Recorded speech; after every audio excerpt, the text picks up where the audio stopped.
مراد نے ان سے بقیہ معاملات طے کیے اور بھرپور خوش اخلاقی سے رخصت کر کے آسودہ انداز میں وہ اپنی نصف پر آ بیٹھا۔ وصول شدہ رقم کا اندراج کرنے کے بعد وہ فون کی طرف متوجہ ہوا، جہاں تانیہ کی 5 مس کال کا حصہ ظاہر ہو رہا تھا۔ اس کے فون ہاتھ میں پکڑتے ہی تانیہ کا نمبر دوبارہ جگمگانے لگا۔ سبز بٹن دبا کر فون کان سے لگاتے ہی اسے تانیہ کی نرم اور گرم شو جواب سنائی دی۔ مجھے پتا ہے آپ کسٹمر کے ساتھ بزی تھے۔ مجھے یہ بھی پتا ہے کہ کسٹمر ڈیلنگ کے دوران آپ کوئی فون اٹینڈ نہیں کرتے۔ وجہ بھی میں جانتی ہوں کہ اس طرح کسٹمر کو اپنی اہمیت کا احساس ہوتا ہے، لیکن آپ کو پتا ہے کہ میں ایک بار فون کر کے آپ کے کال بیک کا انتظار نہیں کر سکتی۔ آپ کو یہ بھی پتا ہے کہ انتظار کرنے کے بجائے مجھے بار بار فون کرنا اچھا لگتا ہے، اور وجہ بھی آپ جانتے ہیں کہ مجھ میں وٹامن صبر کی خاصی کمی ہے۔ مراد نے گہری سانس لی اور سر ہلاتے ہوئے کہنے لگا، اگر تمہارے والدین حیات ہوتے تو میں ان سے ایک بات ضرور پوچھتا کہ تم کس تیز گام میں پیدا ہوئی تھیں، کبھی بریک بھی لگا لیا کرو۔ اس نے بے نیازی سے کہا، بریک نہیں لگ سکتے۔ ڈیل ہو گئی ہے یا نہیں؟ ہاں ہو گئی ہے، کافی مشکل لیکن تگڑی پارٹی تھی، مگر گہری لیا، مراد نے تفخر سے بتایا۔ پروردگار رزق میں برکت اور فراقی عطا فرمائے اور نظر بد سے محفوظ رکھے، اس نے حسب سابق اپنے مخصوص دعائی انداز میں کہا۔ آمین، مراد نے جواب دیا، اور ایک توقف کے بعد گویا ہوا، فون خیریت سے کیا تھا؟ ہاں جی، وہ مجھے پوچھنا یہ تھا کہ کیسے ہیں آپ؟ وہ لگاوٹ سے بولی۔ جیسا صبح بھیجا تھا ویسا ہی ہوں، مراد نے اپنے مخصوص روکھے اور جھنجھلاٹ انداز میں کہا۔ تانی کی جانب سے یہ کال اور یہ سوال جواب روزمرہ کا ہی معمول تھے۔ وہ نہایت باقاعدگی سے اسے فون کر کے حال دریافت کیا کرتی۔ جوابی طور پر اس کے ان سوالات پر الٹے سیدھے وہ جواب جڑ دیتا۔ مراد کا یہ معمول تھا۔ تانیہ اکثر زجبی ہو جایا کرتی۔ تانیہ بلا شبہ ایک فرما بردار، خدمت گزار اور مخلص شریک حیات تھی۔ مراد کہتی اپنی انہی خوبیوں سے قطع نظر اس میں صرف ایک ہی عیب تھا، وہ بے حد باتونی تھی۔ اسے اپنی سنانا اور اپنی ہی سناتے رہنا بے حد پسند تھا۔ آج کھانا بھی نہیں پکانا تھا کیونکہ مارکی کے دوپہر کے فنکشن سے کھانا گھر آ جاتا۔ مراد کا فون بند ہونے کے بعد تانیہ حسب عادت سوچ میں پڑ گئی۔ کھانا پکانے کا ناغہ اسے بوریت میں مبتلا کرنے لگا۔ مراد کا مارکی سے کھانا لانا کوئی نئی بات نہیں تھی۔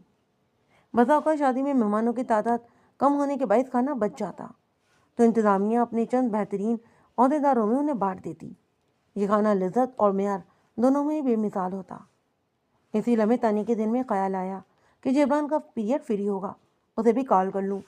اس نے خود کلامی کی اور بیٹے کا نمبر ملا لیا۔ دوسری جانب گھنٹی بجتی رہی، لیکن تانیہ نے بھی مستقل مزاجی سے اپنا شغل جاری رکھا۔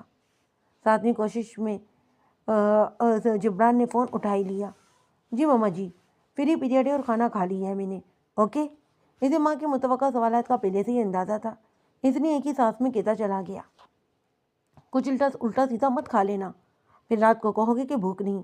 آج کھانا تمہارے پپا بھیجیں گے مارکی سے۔ اس نے یاد دہانی کروائی۔ جی ٹھیک ہے، اوکے بائے، جبران نے شور کے درمیان کہا اور فون بند کر کے دریدہ نظروں سے دائیں بائیں دیکھنے لگا۔ وہ اس وقت کالج کے گراؤنڈ میں اپنے ہم جماعت دوستوں کے ساتھ موجود تھا۔ ان دوستوں میں مرد و زن کی کوئی تخصیص نہ تھی۔ کالج کے قدر آزادانہ ماحول کے باعث وہ کینٹین اور گراؤنڈ میں بلا روکو ٹوک فری پیریڈ گزار لیا کرتے تھے۔ فون جیب میں منتقل کرنے کے بعد وہ دوبارہ اپنے دوستوں کے پاس چلے آیا، جو شرارت سے اسے ہی دیکھ رہے تھے۔ یار مجھے تیری ایک بات سمجھ نہیں آتی، جب فون اٹھانا ہی ہوتا ہے تو پہلے اتنے ڈرامے کیوں کرتے ہو؟ ریان نے چٹکی بھری۔ آج کیا پوچھ رہی تھی ویسے آنٹی جی؟ جویریہ نے بھی شرارتاً پوچھا۔ ضرور لنچ میں اس کے لیے شورمے یا برگر کے اجزاء ترکیبی پوچھ رہی ہوں گی، نعمان نے بھی کہا۔ ویسے یار مجھے تیری قسمت پر رشک بھی آتا ہے، اتنی لونگ اور کیئرنگ ہے آنٹی، ہر پل انہیں تیری فکر رہتی ہے، ورنہ ہمارے سرکل میں تو ممتا بھی بہت ہی کیلکولیٹ ہو کر چلتی ہیں۔ نعمان کی اس بات پر سبھی خاموش ہو گئے، کیونکہ بعد میں بہرحال دم بھی ضرور تھا۔ ان سب کی سوچوں سے قطع نظر جبران سوچ رہا تھا، اف مما آپ کو کیسے سمجھاؤں، اب میں بچہ نہیں رہا۔ اس طرح بار بار گھر سے فون آنے پر کبھی کبھی دوستوں میں مذاق بھی بن جاتا ہے، کیسے سمجھاؤں میں آپ کو، پلیز آپ اپنی سوچ کو کچھ تبدیل کر لیں۔ اس نے گہری سانس لی۔ پیریڈ ختم ہونے میں بھی صرف 5 منٹ ہی باقی بچے تھے۔ موبائل فون تھوڑی دیر سے کان سے لگائے تانیہ شدید افسردگی محسوس کر رہی تھی۔ رات کے بعد جبران کا جلد برا انداز اس کے وجود میں خلش پیدا کر گیا۔ عثمان نے تو اس کا فون اٹھایا ہی نہیں تھا، اور یہ کوئی نئی بات بھی نہیں تھی۔ اپنے شب و روز اور اہل خانہ کی محبت و خلوص کے سنگ گزارتے ایسے خلیج بھرے لمحات کہیں نہ کہیں نقب لگا ہی دیا کرتے۔ کبھی مراد اس کی باتوں کا ریکارڈ لگانے لگتا تو کبھی بچوں سے ناسمجھ گردانتے۔ اس کی فکر اور محبت کی روح اور جذبات کو کوئی بھی نہیں سمجھتا تھا یا شاید سمجھنا ہی چاہتا تھا۔ تانیہ کے قلبِ روح پر اب افسردگی سی چھا گئی۔ یہ کیفیات بھی بہرحال عارضی ہوتی۔ کچھ دیر بعد شوہر اور اولاد کی محبت ایک بار پھر اسے تازہ دم کر کے سابقہ معمولات میں لوٹا دیتی۔ اب وہ شام سے اب تک فارغ تھی۔ اس فراغت کو صرف کرنے کے لیے اس کے پاس اب بس ایک ہی راہ بچی تھی۔ قاتل کی سپاٹ نگاہیں ایک بار پھر مقتول پر مرکوز تھیں۔ اس کا زیان اور طلب ہر لمحے گزرتے لمحے کے ساتھ بڑھتے ہی چلے جا رہے تھے۔ اپنی ان کیفیات کوشش کے باوجود خود پر قابو نہیں پایا جا رہا تھا۔ تو تم نے طے کر لیا ہے کہ میرے سوال کا جواب نہیں دینا؟ اس نے ذہنی انداز میں مقتول کو مخاطب کیا۔ مجھے ہر حال میں اپنے سوال کا جواب چاہیے۔ تمہیں مجھے کوئی تسلی بخش جواب دینا ہی ہوگا، اس نے چلا کر کہا۔ سنائی نہیں دے رہا کیا تمہیں؟ جواب دو مجھے، کیوں کیا تم نے ایسا؟ کہاں کمی رہ گئی تھی میری محبت میں؟ اس کی آواز بلند تر ہوئی۔ کچھ دیر ہوئی چلاتے رہنے کے بعد اس کا تنفس غیر متوازن ہونے لگا اور وہ ہانپنے لگی۔ مجھے جواب چاہیے، سنا تم نے؟ اس کی یہ گردان کتنی دیر یوں ہی جاری رہی، پھر خشک ہوتا لگ کی خراشوں تلے دب کر رہ گئی۔ اب آواز کی جگہ صرف خرخراہٹ محسوس ہو رہی تھی، سیٹی نما خرخراہٹ۔ اعصاب پر ایک شدید بوجھل پن اور تھکاوٹ طاری ہو گیا تھا۔ اب صرف آنکھیں موند کر دنیا و مافیا سے بے خبر ہو جانے کو دل چاہ رہا تھا۔ تانیہ اپنے کمرے میں بیٹھی موبائل فون کے ساتھ مصروف تھی۔ اس دوران عثمان اور جبران کالج سے واپس آ کر اپنے کمرے میں سو چکے تھے۔ 2 گھنٹے کی نیند کے بعد تازہ دم ہو کر وہ دیگر سرگرمیوں کا آغاز کرتے۔ ان کے بیدار ہونے تک تانیہ کو بالکل ہی فراغت تھی۔ اس نے موبائل فون پر اپنے پسندیدہ مشغلے دیکھنے کا آغاز کر دیا۔ وہ فیس بک اور انسٹاگرام پر مختلف گروپ اور پیجز کا حصہ تھی۔ ان گروپس کی سیاست کرتے، کوئی نہ کوئی متعلقہ مواد پوسٹ کرتے۔ اپنی کسی پوسٹ پر کمنٹس پڑھ کر جواب دیتے وقت گزرنے کا اسے احساس ہی نہیں ہوتا تھا۔ سوشل میڈیا سے شناسی صرف 1 ماہ ہی پرانی تھی۔ اس نے محض مشغلے کے طور پر وقت گزاری کے لیے اپنے اکاؤنٹ بنائے تھے۔ آغاز میں اس نے فنون لطیفہ سے پیش اور گروپس میں شمولیت اختیار کی تھی۔ اسے اپنے کالج کے زمانے سے ہی بزم ادب میں حصہ لینے کا بہت شوق تھا اور وہ ان سرگرمیوں کا فعال کا حصہ بھی ہوا کرتی تھی۔ شادی سے قبل وہ کتب کی بھی خاصی دلدارہ تھی۔ شادی کے بعد بچوں کی ذمہ داریوں میں الجھ کر یہ شوق مانا ضرور ہوا تھا، لیکن ختم بہرحال نہیں ہوا تھا۔ سوشل میڈیا کی دنیا میں آمد کے بعد گویا یہ ایک نئے سرے سے عود آیا۔ اس نے اپنے شہری ذوق کے مطابق منتخب شعراء کا کلام پوسٹ کرنا شروع کر دیا۔ عوامی رد عمل اس کی توقع کے برس خاصا حوصلہ افزا تھا۔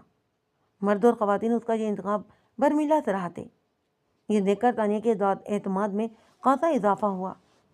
وہ کسی دوسرے رکن کے پوسٹ شدہ شعر کے کمنٹ میں جوابی شعر لکھ دیا کرتی۔ کبھی واہ، کبھی یقین ہی نہیں آتا ایسی برگز کی ایسی واہ بھائی واہ، بہت ہی خوب، لاجواب۔ ایسے تعریفی کمنٹس اس کی وقت گزاری کا اچھا ذریعہ ثابت ہوتے۔ اسے اندازہ ہی نہیں ہوا تھا کہ اس کی ایسی مصروفیات فنون لطیفہ کے ساتھ ایک اور نئے مشغلے کی جانب بھی مائل ہو جائے گی۔ سیٹی نما کرکراہٹ دھیرے دھیرے مدھم ہونے لگی۔ اعصاب کا بوجھ چل پن شدید تر ہو گیا۔ اگلا آدھا گھنٹہ اسی طرح بیت گیا۔ اس مقام پر مقتول کی موجودگی بھی گویا فراموش ہو گئی تھی۔ آنکھیں موندے محسوس ہونے والی تاریخی بے حد سرد اور خطرناک تھی۔ کچھ دیر بعد اس کی آنکھیں خودکار انداز میں کھل گئیں۔ اسی طرح بیٹھے رہنے سے اب کیا ہوگا؟ اب تو جو ہونا تھا ہو گیا ہے۔ اس نے خود سے کلامی کی۔ اس سارے معاملے کو کسی طرح فکس بھی تو کرنا ہے۔ اس نے اپنا دکھتا بدن سیدھا کیا اور مقتول کا چہرہ اپنے سامنے کر کے پیوٹے بند کر دیے۔ اب وہ آنکھیں ہمیشہ کے لیے بند ہو چکی تھیں۔ اس کے وجود پر ایک پرمردگی سی طاری ہو گئی۔ تانیہ کی وقت گزاری بہت ہی ہموار انداز میں رواں و دواں تھی۔ ایک روز اسے رتابہ احمد کی طرف سے پیغام موصول ہوا۔ رتابہ بھی فنون لطیفہ کے اس گروپ کا فعال حصہ تھی۔ السلام علیکم تانیہ صاحبہ، کیسی ہیں آپ؟ تانیہ خوش اخلاقی سے اس کے ان رسمی پیغامات کا جواب دیتی رہی۔ ابتدائی سلام دعا کے بعد رتابہ کہنے لگی، میں جانتی ہوں آپ یقیناً میری طرح اس آمد پر کنفیوز ہوں گی، اسی لیے وقت ضائع کے بغیر اصل مدعے کی طرف آتے ہیں۔ میں نے فیس بک پر نیا گروپ بنایا ہے، کوکنگ کا۔ یہ گروپ بنانے کا مقصد تانیہ اپنی عادت سے مجبور ہو کر سوال کے بنا رہ ہی نہ سکی۔ مقصد آپ سوشل ورک سمجھ لیں یا پھر ٹائم پاس؟ میں بہرحال اس پلیٹ فارم سے مختلف ریسیپیز اور کچن ٹپس پوسٹ کرنا چاہتی ہوں۔ اس نے رسان سے پیغام بھیجا۔ ٹھیک ہے، لیکن مجھے یہ سب بتانے کا کیا مقصد ہے؟ مقصد تو بہت ہی واضح ہے۔ میں نے بزم ادب گروپ میں آپ کی سرگرمیاں، ذوق اور قابلیت دیکھی ہے۔ سچ کہوں تو کافی امپریس بھی ہوئی ہوں۔ میں چاہتی ہوں کہ آپ اس گروپ کا حصہ بن جائیں۔ میں اس گروپ کا حصہ بن کر کروں گی کیا؟ اس نے بلا ارادے ہی پوچھ لیا۔ اپنے تجربے کی بنا پر ریسیپیز اور ٹپس پوسٹ کرنا، بس، اور تو کچھ بھی نہیں کرنا ہوگا۔ رتابہ نے مسکراہٹ ارسال کی۔ رتابہ کی عمر تقریباً 60 سال تھی۔ سوشل میڈیا پر اس کی آمد کا مقصد محض وقت گزاری کے سوا کچھ بھی نہ تھا۔ تانیہ بلا تعمیر رضامند ہو گئی۔ اگلے چند لمحوں میں وہ کوکنگ کلاسز کے 568 اراکین کا حصہ بن چکی تھی۔ مراد اس وقت اپنے دفتر میں موجود تھا۔ اس نے چند لمحے پہلے تانیہ سے بات کر کے دانستہ طور پر عجلت میں فون بند کر دیا تھا۔ تانیہ کا یوں فون کر کے حال احوال دریافت کرنا کوئی نئی بات تو نہیں تھی۔ وہ آغاز ہی سے اس طرح فکر اور تشویش کو جتایا کرتی۔ بات سے بات نکالتے رہنا بھی اس کی دیرینہ عادت تھی۔ لیکن اب کچھ عرصے سے مراد اس کے اس رویے پر اکتاہٹ کا شکار ہونے لگا تھا۔ تانیہ کے سوالات اسے بیدار کرتے اور محبت بھری تشویش چڑھانے لگتی۔ اس وقت بھی اس نے تانیہ کو کھانے کے بارے میں بتایا اور عجلت میں فون بند کر دیا۔ نشست سے ٹیک ٹکائے اپنے اس رویے کی وہ خود وجہ تلاش کر رہا تھا کہ تانیہ سے اس گریز، اس بیداری کی آخر وجہ کیا ہے؟ ان کے رشتے میں چتلکی کہاں سے در آنے لگی ہے؟ کچھ ہی لمحے گزرے تھے کہ وجہ خود بخود اس کے سامنے چلی آئی۔ اس کے دفتر کے دروازے پر دستک ہوئی اور مہجبین اندر چلی آئی۔ مہجبین 1 ماہ پہلے ہی اس مارکی انتظامیہ کا حصہ بنی تھی۔ اس مارکی میں خصوصی پارٹیز کی فرمائش پر لیڈی ویٹرز کی سہولت بھی دی جاتی۔ مہجبین ان مخصوص لڑکیوں میں شامل تھی جو دن کے اوقات میں ہی کام کیا کرتی۔ اس کی عمر تقریباً 25 سال اور قامت بہت اچھی تھی۔ چلتی رنگت میں بھی بلا کی جاذبیت تھی۔ لیڈی ویٹرز کے لیے ہر رکن کا انتخاب دلکش اور بے مثل خوبصورتی کی بنا پر ہی کیا جاتا تھا۔ اس نے اپنے مخصوص دھیمے اور نرم انداز میں پوچھا، میں نے آپ کو ڈسٹرب تو نہیں کیا سر؟ نہیں، فارغ بیٹھا ہوا ہوں میں، آ جاؤ۔ مہجبین کو اپنے سامنے پا کر اس کے دل و دماغ میں ایک عجیب سی تبدیلی آنے لگی۔ جہاں دیدہ اور زمانے کا سرد و گرم شناز مراد انجان تو ہرگز نہیں تھا کہ اپنی ان تبدیلی کی وجہ کو نہ جان پاتا۔ وہ یقینی طور پر مہجبین کی ذات میں اب دلچسپی لینے لگا تھا۔ ہاں تو کیسے آنا ہوا اس ناچیز کے پاس؟ اس نے پرشوق نگاہوں سے اسے دیکھا اور بیٹھنے کا بھی عندیہ دے دیا۔ مجھے آپ سے ضروری بات کرنی تھی سر۔ مہجبین نے اس کے اشارے پر سامنے کرسی پر بیٹھتے ہوئے گفتگو کا آغاز کیا۔ ذہ نصیب، جی فرمائیے۔ مراد نے اس کی آنکھوں میں جھانکا۔ مہجبین لمحے بھر کے لیے کنفیوز ہو گئی۔ وہ مراد کی نظروں کے اشارے اور گفتگو کی معنی خیزی اچھی طرح سمجھ رہی تھی، لیکن فی الوقت اسے نظر انداز کرنا اور انجانی بنے رہنے میں عافیت تھی۔ مہجبین کا تعلق نچلے طبقے کے ایک گھرانے سے تھا۔ اس نے شوہر کے ساتھ معاشی تعاون کے لیے یہ ملازمت جاری رکھی ہوئی تھی۔ زیادہ تعلیم یافتہ بھی نہیں تھی، اس لیے کسی اچھے دفتر یا عام خواتین کی طرح اسکول وغیرہ کی ملازمت کا حصول بڑا ہی مشکل تھا۔ اس نے اپنے خیالات اور مراد کے اندازے سے در آنے والی کیفیات کو پسے پش ڈالتے اصل مدعے کی جانب آنے کا فیصلہ کیا۔ وہ سر، میں نے سنا ہے کہ کل رات فنکشن میں پارٹی کی جانب سے سب ویٹرز کو خاصی ٹپ دی گئی ہے۔ ہاں، کافی تگڑی پارٹی تھی، سبھی کو خوش کر کے گئے تھے وہ لوگ، مراد نے بے نیازی سے بتایا۔ مہجبی لمحے بھر کے لیے دوبارہ خاموش ہو گئی۔ جیسے مہجبی کی کم گوئی اور نپی تولی گفتگو میں بے حد اسرار محسوس ہوتا۔ دل چاہتا کہ در پر در اسے دریافت کرتے ہوئے شخصیت کے سبھی رنگ اپنی پوروں میں اتار لے۔ جب سے میں آئی ہوں کسی ایسی پارٹی کا فنکشن ہوا ہی نہیں۔ اس کے انداز میں ایک واضح افسردگی تھی۔ ہاں، اتفاق ہی سمجھ لو۔ میں تو اس کی ایک وجہ یہ بھی ہو سکتی ہے کہ تم دوپہر کی شفٹ میں ہوتی ہو۔ دوپہر کے اکثر فنکشن وہی لوگ کرواتے ہیں جنہیں اور کہیں بکنگ ہی نہ ملے، یا جو ذرا کم خرچ پر فنکشن کروانا چاہتے ہو۔ شاید ایسا ہی ہو، وہ بھی عادت مختصر بولی۔ مراد اس کا مدعا سمجھ گیا تھا، اس لیے خود ہی بات کو آگے بڑھاتے ہوئے کہنے لگا، میں نے تو تمہیں آغاز میں ہی مشورہ دیا تھا کہ رات کی شفٹ میں آ جاؤ، تمہارے کافی بارے نیارے ہو سکتے ہیں۔ دوپہر کی شفٹ میں تو یہی کچھ ہو سکتا ہے۔ میں نہیں آ سکتی سر، میرے شوہر کو پسند نہیں ہے۔ اس نے زیادہ تفصیل بتانے سے گریز کیا۔ تو پھر اب آپ کیا چاہتی ہو؟ مراد نے پوچھا۔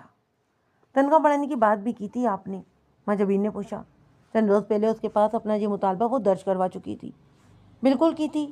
تم کوئی کام کو اور میں نہ کروں، ایسا ہو سکتا ہے کیا؟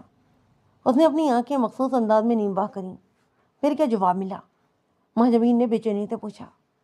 میں نے جواب کے بارے میں تمہیں پہلے ہی اندازہ بتا دیا تھا۔ انتظامیہ اپنا فائدہ اور نقصان سب سے پہلے دیکھتی ہے۔ اس وقت سیزن آف ہونے والا ہے۔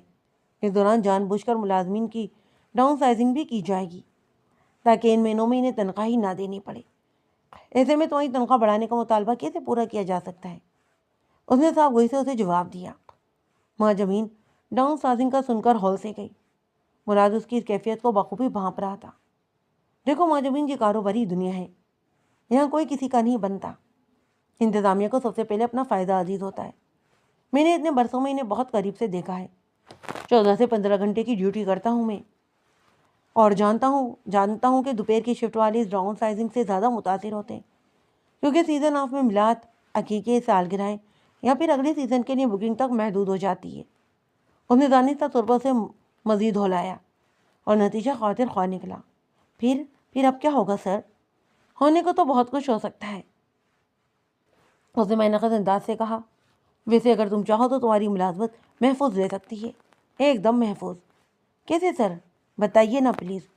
مہاجبین کی بے چینی ایک دم بڑھتی گئی۔ وہ سب تو مجھ پر چھوڑ دو، اب ایک دوست کے لیے میں اتنا تو کر ہی سکتا ہوں، مراد نے بھرپور سادگی جتائی۔ مہاجبین لمحے بھر کے لیے چوکی۔ اس کے تنوع اعصاب میں سنسناہٹ پیدا ہونے لگی۔ وہ فیصلے کا لمحہ تھا۔ اس کے پردہ تصور موسم گرما کے ہوش شربہ تعلیمی اداروں کی جانب سے فیسوں کا مطالبہ، دیگر اخراجات رخصہ ہو گئے۔ ان اخراجات کے پورا نہ ہونے کی صورت میں شوہر کی چک چک سخت ہولناک اور ناقابل برداشت تھی۔ وہ واقعی نہایت سخت فیصلے کا لمحہ تھا، اور پھر بقا کی جبری خواہش ہر دوسرے جذبے پر حاوی ہو گئی۔ جی بالکل، کیا تو جا سکتا ہے۔ اسے گہری سانس لی۔ مراد کی آنکھیں چمک اٹھیں۔ ویسے دوستی کا فارمولہ کیا ہوگا سر؟ اس نے کسی سوچ کے تحت پوچھا۔ ویری سمپل، فارغ وقت میں چائے یا کافی پی لیا کریں گے، ایک دوسرے کو اپنے دل کا احوال سنا دیا کریں گے، اور کبھی کسی وقت ضرورت محسوس ہونے پر ہلکا پھلکا رومانس بھی کر لیا کریں گے۔ مراد نے صاحب سے دوستی کی حدود سے آگاہ کیا۔ مہاجبین کو آخری شق پر تحفظات تھے، تاہم وہ کچھ بھی کہنے یا اعتراض کرنے کی پوزیشن میں بالکل بھی نہیں تھی۔ بس بے فکر ہو جاؤ، تمہاری جاب کی حفاظت اب میری ذمہ ہے۔ تم دیکھو گی کہ میں دوستوں کا بہترین دوست ثابت ہوتا ہوں۔ مجھے یقین ہے ایسا ہی ہوگا۔ مہاجبین دھیرے سے مسکرائی۔ مراد پر بل میں ہی ریشیا ختمی ہو گیا۔ وہ اس کی دلکش مسکراہٹ کے سیر سے خود کو محفوظ ہی نہیں رکھ پایا تھا۔ تانیہ سے گفتگو کی کوفت یکدم ہی ہوا ہو گئی۔ وہ مہاجبین سے ذاتی نوعیت کے سوالات میں مصروف ہو گیا۔ تانیہ واکنگ اسکولز کا حصہ بنے 1 مہینہ ہو چکا تھا۔ اس نے بھرپور محنت اور ہمت کا مظاہرہ کر کے اس مختصر عرصے میں ہی اپنی ایک الگ شناخت بنا لی۔ گو یہاں کچھ اراکین بزم ادب سے درآمد شدہ تھے، تاہم 3/4 سے زیادہ افراد تانیہ کے لیے اجنبی ہی تھے۔ ماحول بے حد اچھا اور سبھی اراکین سلجھے ہوئے مزاج کے مالک تھے۔ تانیہ نے گروپ میں شمولیت کے ساتھ ہی اپنے ذہن میں خاص مرکب مرتب کر لیا۔ وہ صبح 9 بجے السلام علیکم، صبح خیر، زندگی کے ساتھ کوئی بھی قرآن آیت یا حدیث وغیرہ پوسٹ کیا کرتی۔ ظہر کی نماز سے قبل یا فوری طور پر اس کی پوسٹ کا عنوان ہوتا کہ آج کیا پکایا جائے۔ اس پوسٹ میں وہ ہمیشہ مزاج کا کبھی تڑکا لگا دیا کرتی۔ شام کے اوقات میں چائے کے ساتھ بنائے گئے ہلکے پھلکے اسنیکس کی پوسٹ کر کے ان کی ترکیب بھی لکھ دیتی۔ رات کو آخری پوسٹ میں آج کیا کھلایا اور کیا پکایا کے عنوان سے ہوا کرتی۔ تانیہ کی یہ ساری سرگرمیاں مختصر عرصے میں کافی پسند کی جانے لگیں۔ اس نے اپنے بردبار رویے، معتدل انداز، شگفتگی اور برقراری سے گروپ میں خاصا باعزت مقام حاصل کر لیا تھا۔ اراکین کی جانب سے ملنے والی یہ تکریم اور وقار اس کے لیے بہت حیران کن اور منفرد تھی۔ اس تمام تر عمل اور دورانی میں سے پہلی بار اضطراب اس وقت محسوس ہوا جب یہ افراد اسے برقی پیغام دوستی ارسال کرنے لگے۔ روزانہ کی بنیاد پر موصول ہونے والے ان 3 سے 4 پیغامات کے بارے میں وہ ابھی تک متذب تھی کہ ایک روز رتابہ نے اس کا حال دریافت کیا۔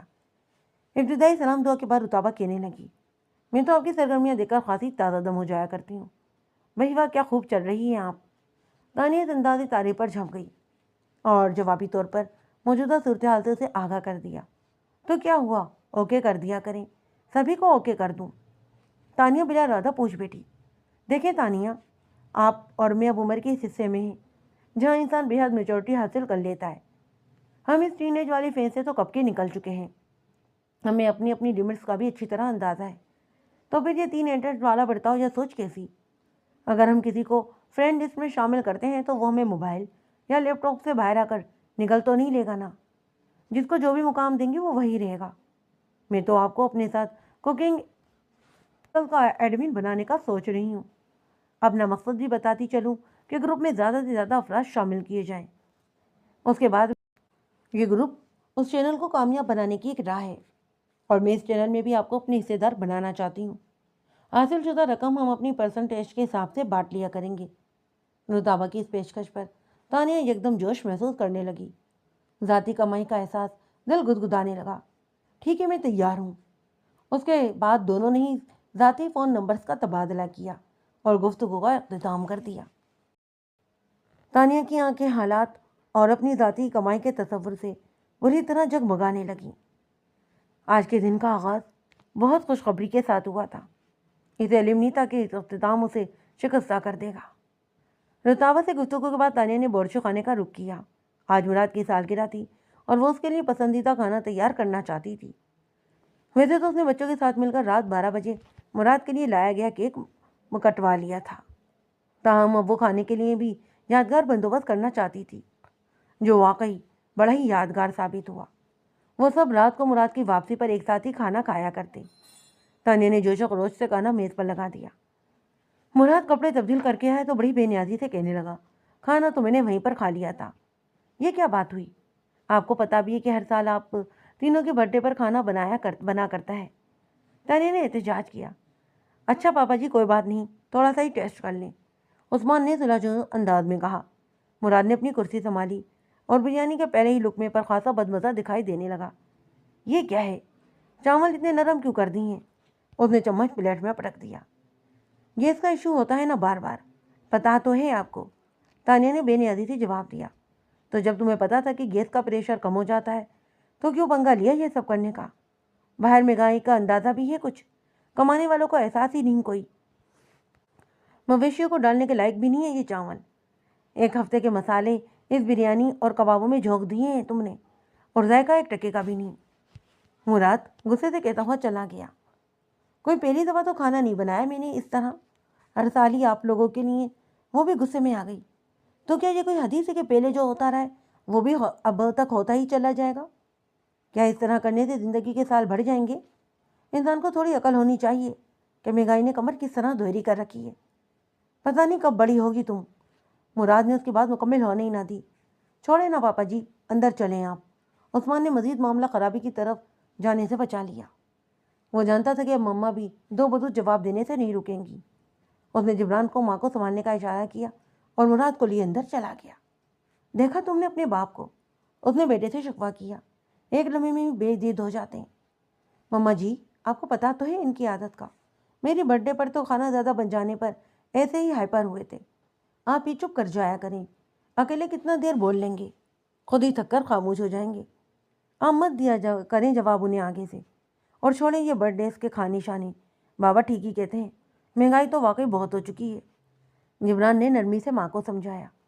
آفرین ہے بھائی تم لوگوں پر، آخر انہیں کی اولاد ہونا، باپ کا ہی درد اٹھے گا۔ ماں کی محبت اور اتنی محنت کا تو کسی کو احساس ہی نہیں۔ وہ مزید غصے میں آئی اور برتن اٹھانے شروع کر دیے۔ میرا وہ مطلب نہیں تھا ماما جی، جبران اب کے بے بسی سے بولا۔ تانیہ کی بڑبڑاہٹ جاری رہی۔ برتن سمیٹ لینے کے بعد وہ کمرے میں جانے کے بجائے وہیں ایک صوفے پر بیٹھ گئی اور کھانے کی چند تصاویر گروپ میں لگا دیں۔ ان تصاویر کے ساتھ اس نے مراد اور بچوں کے لیے اپنی بے پناہ محبت کا اظہار اور ان کی جوابی گرمجوشی اور محبت کا ذکر کیا۔ اختتام پر جب اس نے کھانا ختم ہو جانے اور اہل خانہ کی توصیف کے بارے میں الفاظ مرتب کیے تو اس کی آنکھیں بھیگ چکی تھیں۔ اگلے 2 گھنٹے میں یہ پوسٹ اور تصاویر بے حد پسند کی گئی۔ کمنٹس میں تعریف کے ڈونگرے برسے، لیکن تانیہ کے وجود پر ایک سناٹا اور ایک افسردگی سی غالب تھی۔ اس رات دیر تک سوشل میڈیا استعمال کرتے رہنے کے بعد وہ وہیں صوفے پر ہی سو گئی۔ عثمان اور جبران کے بے حد اصرار پر وہ ان کے کمرے میں جانے کو لیے بھی رضامند نہیں ہوئی تھی۔ مراد اپنے دفتر میں بیٹھا موبائل فون پر کوئی غیر ملکی ڈرامہ دیکھنے میں مصروف تھا۔ شادیوں کا سیزن آف ہو چکا تھا، اس لیے پارٹیز کی آمد و رفت کا تناسب بھی قدرے کم ہو گیا۔ انتظامیہ نے اس بار بھی حسب روایت کارکنان پر ڈاؤن سائزنگ کی چھری چلائی تھی۔ تاہم مراد نے کسی طرح جوڑ توڑ کر کے ماں جبین کی ملازمت بچا ہی لی۔ اس نے ماہ رمضان اور اس کے بعد ہونے والے میلاد و عقیقوں اور سالگرہوں کی تقریبات کی آرائش و ذبائش کی ذمہ داریاں ماں جبین کے حوالے کر دیں۔ ماں جبین اس کی بہت مشکور تھی اور مراد نے یہ اس کا تشکر کا بھرپور خراج وصول کیا تھا۔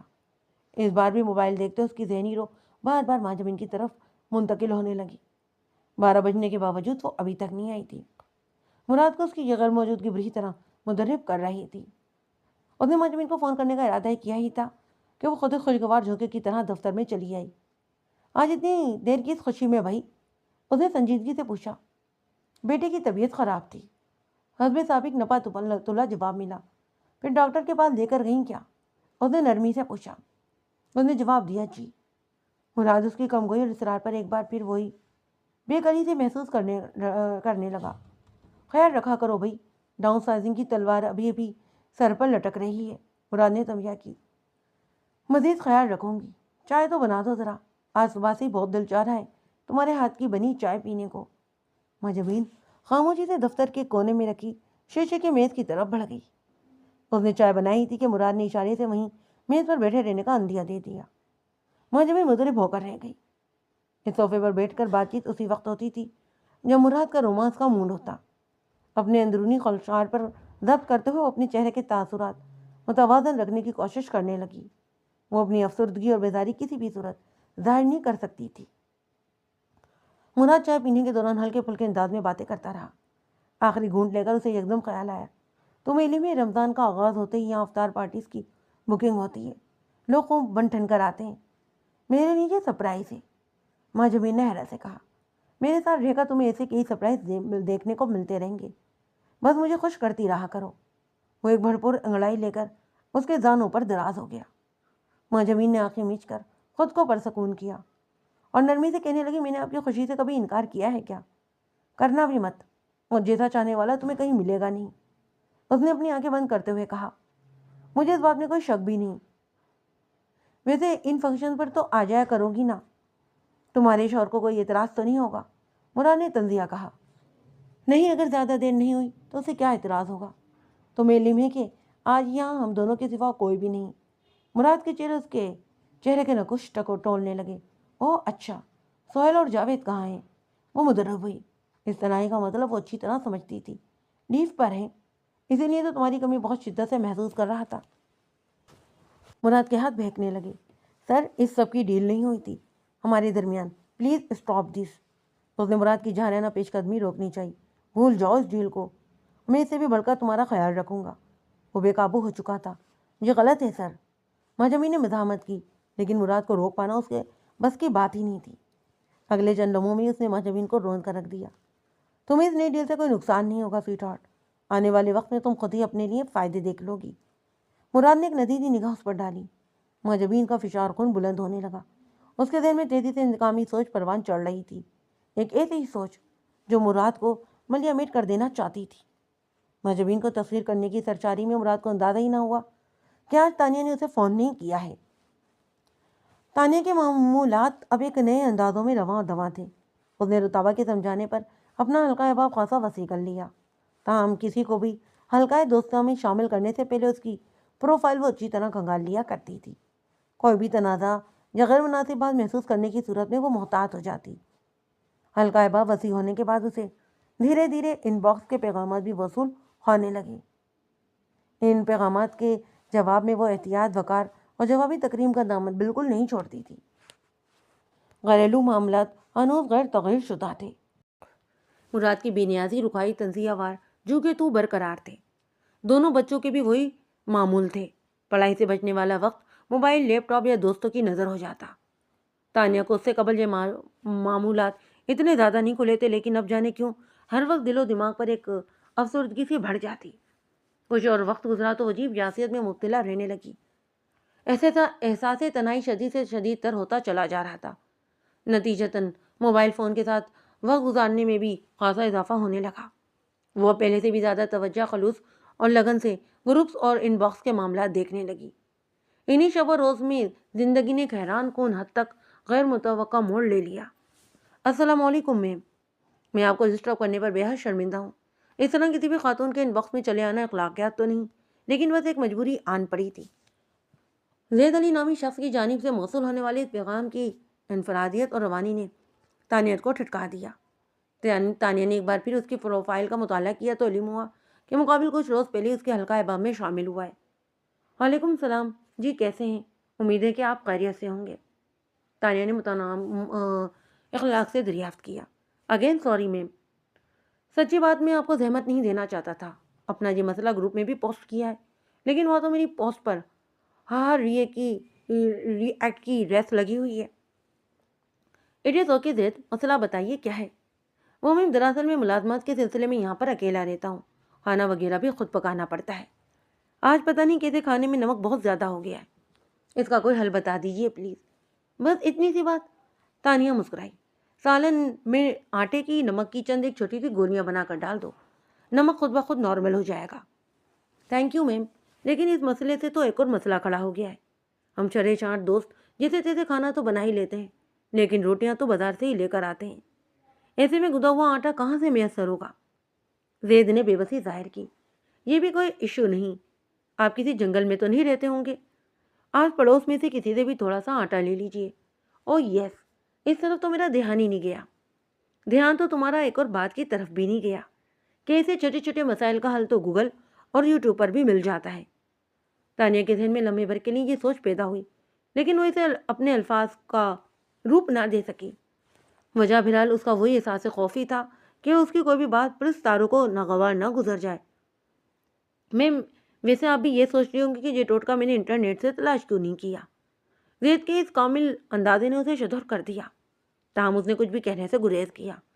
بات صرف اتنی سی ہے کہ اپنی کسی بھی مسئلے میں انسان ہمیشہ اسی طرف لپکتا ہے جہاں اسے اعتماد اور یقین ہو۔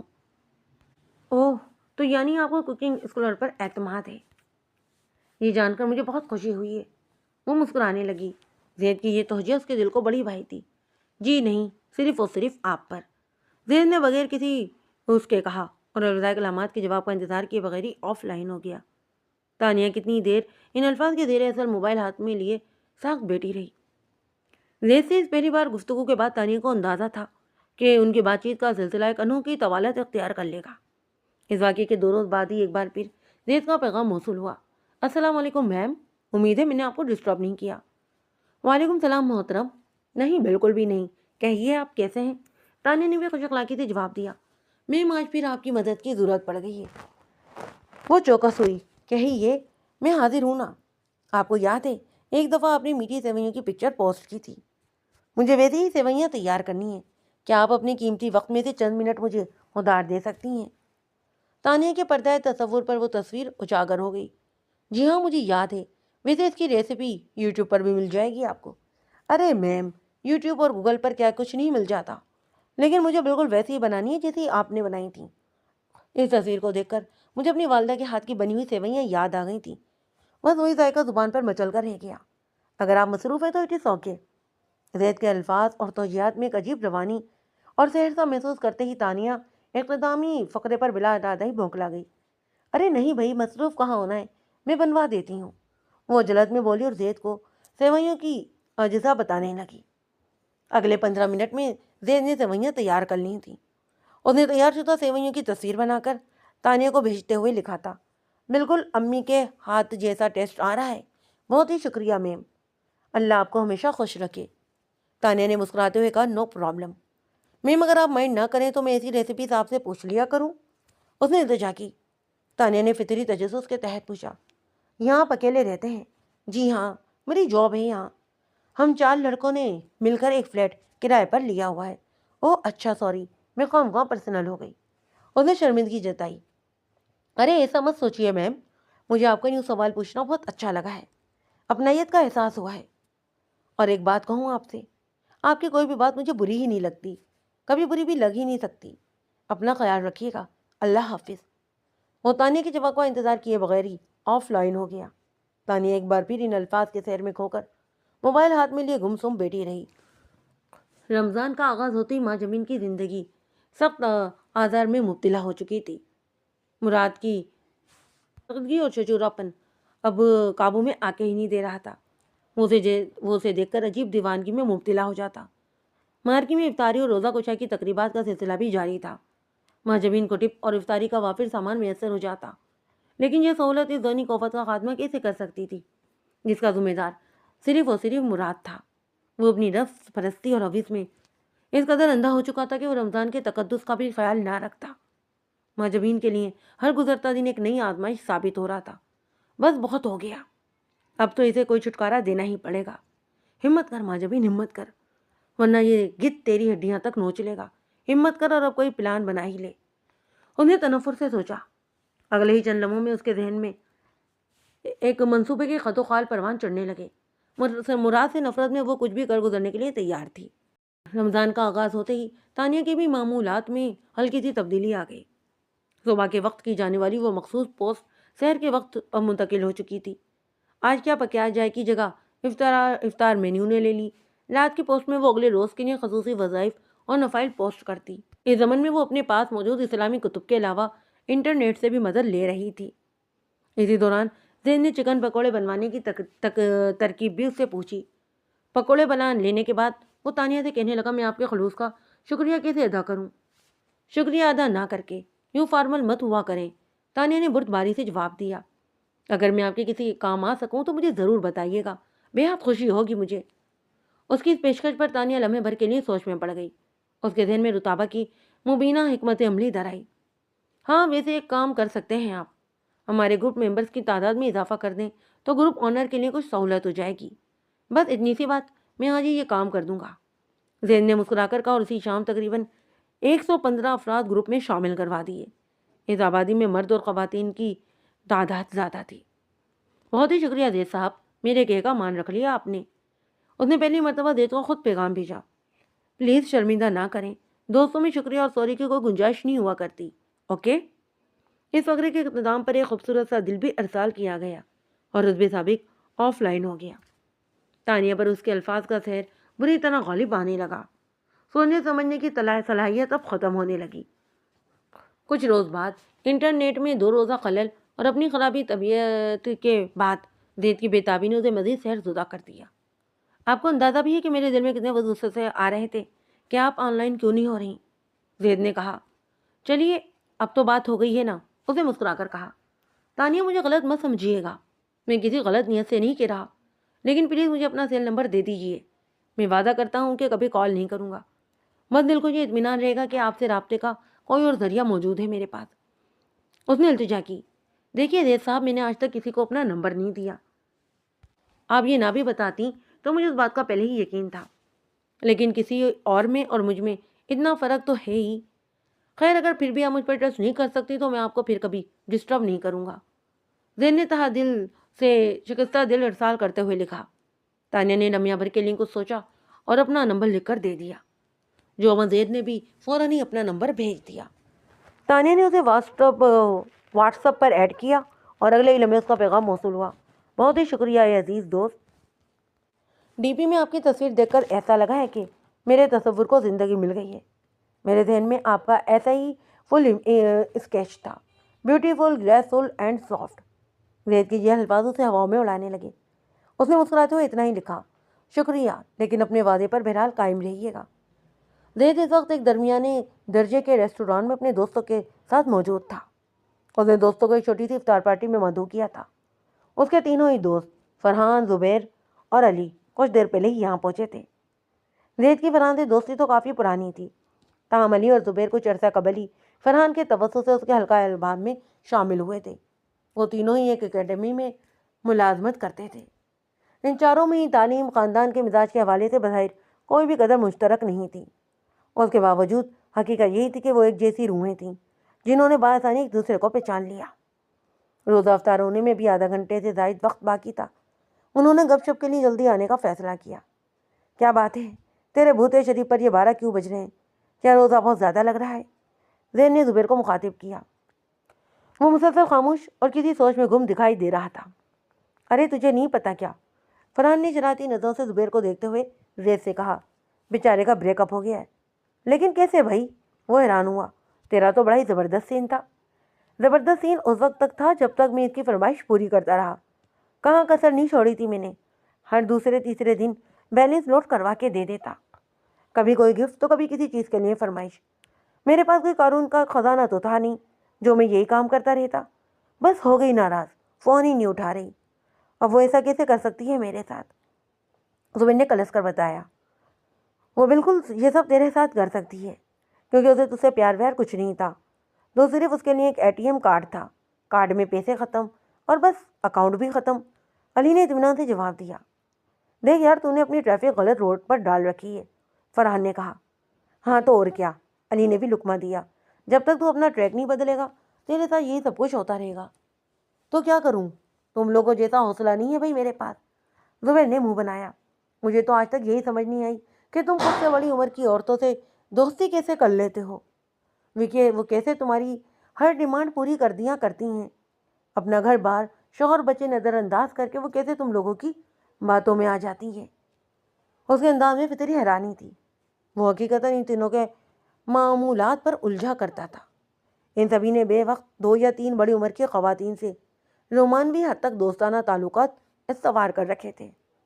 زید اور فرحان نے منعقد انداز سے دوسرے کی جانب دیکھا اور بے اختیار ہنسنے لگے۔ میں نے کون سا لطیفہ سنا دیا ہے تم لوگوں کو؟ زبیر جبروز ہوا۔ تیرا قصور نہیں ہے یار، علی نے بھی ہنستا ہوا کہا۔ بچہ ابھی کچا ہے، فرحان نے بھی چٹکی بھری۔ ہاں بہت ہی کچا ہے، لیکن کوئی بات نہیں، ہمارے پاس آ گیا ہے۔ قدرت نے اسے کسی مصلیحت کے تحت ہی ہم سے ملوایا ہے۔ ہم اس کا سارا کچا پن اب دور کر دیں گے، زید نے ہنستے ہوئے جواب دیا۔ تو کیا خیال ہے گرو جی، اسے اس کی الجھنوں کا جواب دے کر سارے ڈاؤٹ کلیئر نہ کر دیں؟ علی نے بائیں آنکھ دباتے ہوئے زید سے کہا۔ زید نے موبائل فون پر وقت دیکھا اور کہنے لگا، ہاں بھائی ابھی بہت ٹائم ہے افطاری میں، اس کے سارے ہی ڈاؤٹ آرام سے کلیئر ہو جائیں گے۔ اس نے کرسی کی پشت پر کمر سیدھی کی اور کہنے لگا، سب سے پہلے میں تیرے پہلے سوال کا جواب دیتا ہوں۔ تیرا خیال ہے کہ ہم لوگوں میں بہت حوصلہ ہے؟ تو میرا بھائی اس کا جواب یہ ہے کہ وقت کرتا ہے پرفریج برسو، حوصلہ یہ رات تو رات پیدا نہیں ہوا کرتا۔ اس نے شعر کی بھی ہیبت بگاڑی۔ بات صرف اتنی تھی کہ ہم بھی تیری طرح اس فیز سے گزر کر آئے ہیں۔ ہم شروع سے ہی ایسے نہیں تھے۔ ہر لڑکے کی طرح ہماری بھی روایتی جذبات تھے، لڑکیوں سے دوستی، ناک رکھڑے، پیار بھری باتیں، گفٹ شفٹ، جنہیں مرنے کی قسمیں، وعدے، شادی کے خواب، اور پھر کچھ عرصے بعد کسی نہ کسی وجہ سے بریک اپ۔ اب تیرے جیسے ہوتے تو دیوداس بنے یہ روگ دل سے لگائے بیٹھے ہوتے۔ ہم نے تیل دیکھی اور تیل کی دھار دیکھی، زمانے کے رنگ دیکھے، پھر نتیجہ یہ نکالا کہ ریٹ بدل چکا ہے۔ اب پیار محبت بھی ایک بزنس ہے، اور یہ بزنس وہیں کامیاب ہوتا ہے جہاں سینہ پارٹی ہو، اور یہ پارٹی بھی اسٹیبلش ہو۔ ایسی پارٹی کے ساتھ بزنس میں آپ کو کبھی خسارہ نہیں ہوتا۔ زید کے سوال پر زبیر نے سمجھنے والے انداز میں سر ہلا دیا۔ اسے یہ نقطہ واقعی بہت اچھی طرح سمجھ آ گیا تھا۔ اب آتے ہیں تیرے دوسرے سوال کی طرف۔ تو اس نے کہا کہ ہم خود سے بڑی عمر کی عورتوں سے دوستی کیسے کر لیتے ہیں؟ اس کا جواب بہت ہی آسان ہے۔ سوشل میڈیا کے روپ میں اتنا زبردست پلیٹ فارم ملا ہوا ہے تو اسے فائدہ نہ اٹھانا حماقتی تو ہوگی۔ اتنا تو تجھے بھی اندازہ ہوگا ہی کہ سوشل میڈیا ایک سمندر ہے۔ اس سمندر میں ہر قسم کی مچھلی موجود ہے۔ شکار کھیلنے کے لیے چارہ صبر اور زبردست ہونا چاہیے۔ اس کے بعد شام سویرے بس موجہ ہی موجہ۔ اس نے فقرے کا اختتام گنگناہٹ پر کیا۔